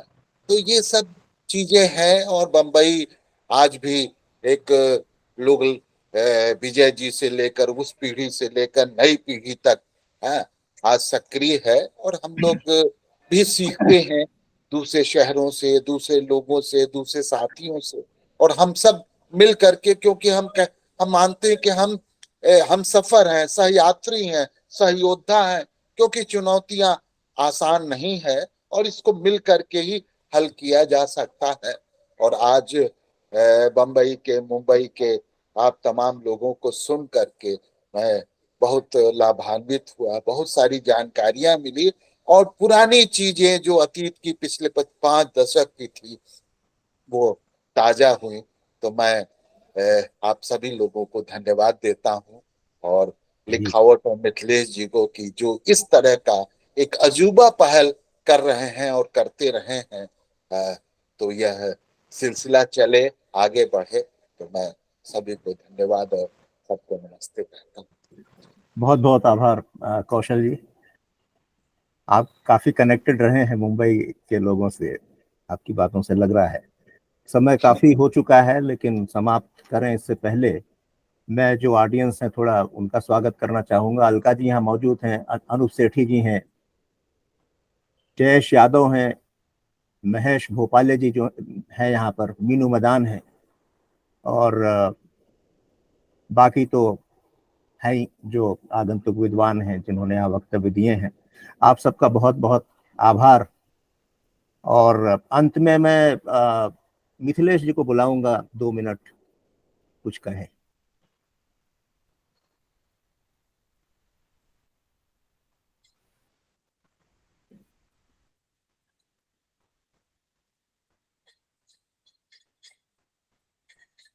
अनम्यूट करना सर जी।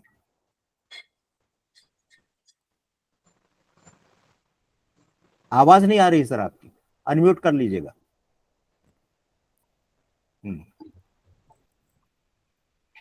मुंबई महानगर पर आज अच्छी चर्चा हुई और वहाँ के साहित्य, कविता और इन तमाम बातों पर हमारे 4 आमंत्रित कवि लेखकों ने जो बातें कही उससे मुंबई का भी व्यक्तित्व सामने आता है। कैसे उसने हमारे लेखकों को, कवियों को सपोर्ट किया। एक शहर सपोर्ट करता है तो सांस्कृतिक गतिविधियां आगे बढ़ती हैं। अच्छी बहस हुई और कविता जो भी करती हो समाज को बर्बाद नहीं करती है। बदलाव तो आपके अंदर आएगा तभी बदलाव होगा, लोगों के अंदर बदलाव आएगा तभी बदलाव होगा। एक अलग तरह से समाज को बदलने की कोशिश पिछले 9 साल से हो रही है। उस कोशिश के बरक्स एक कोशिश होनी चाहिए कि उसका एक सांस्कृतिक प्रतिरोध हो और सांस्कृतिक प्रतिरोध के लिए कविता से अधिक कारगर और कोई अस्त्र शस्त्र या विधा नहीं हो सकती। तो उसकी गतिविधियां बढ़ें, लोगों के बीच बढ़ें, यही अच्छा है। मैं इन्हीं शब्दों के साथ आज की गोष्ठी के समापन की घोषणा करता हूं और मुझे उम्मीद है आप लोग इस तरह के और कार्यक्रम होंगे उसमें आप लोग शामिल होंगे, सहयोग करेंगे और जैसे हृदय मयंक जी ने कहा कि उनके पास जो सुविधाएं हैं उसका भी हम कोशिश करेंगे कि उसका हम सार्थक उपयोग करें। तो हम लोग इस ऑनलाइन के बाद जब ऑफलाइन में आएंगे तो मुंबई में कुछ अच्छा काम करने की कोशिश करेंगे, जिसमें मयंक जी हमारे साथ होंगे और हमें सपोर्ट करेंगे। इन्हीं शब्दों के साथ अपनी बात स्वागत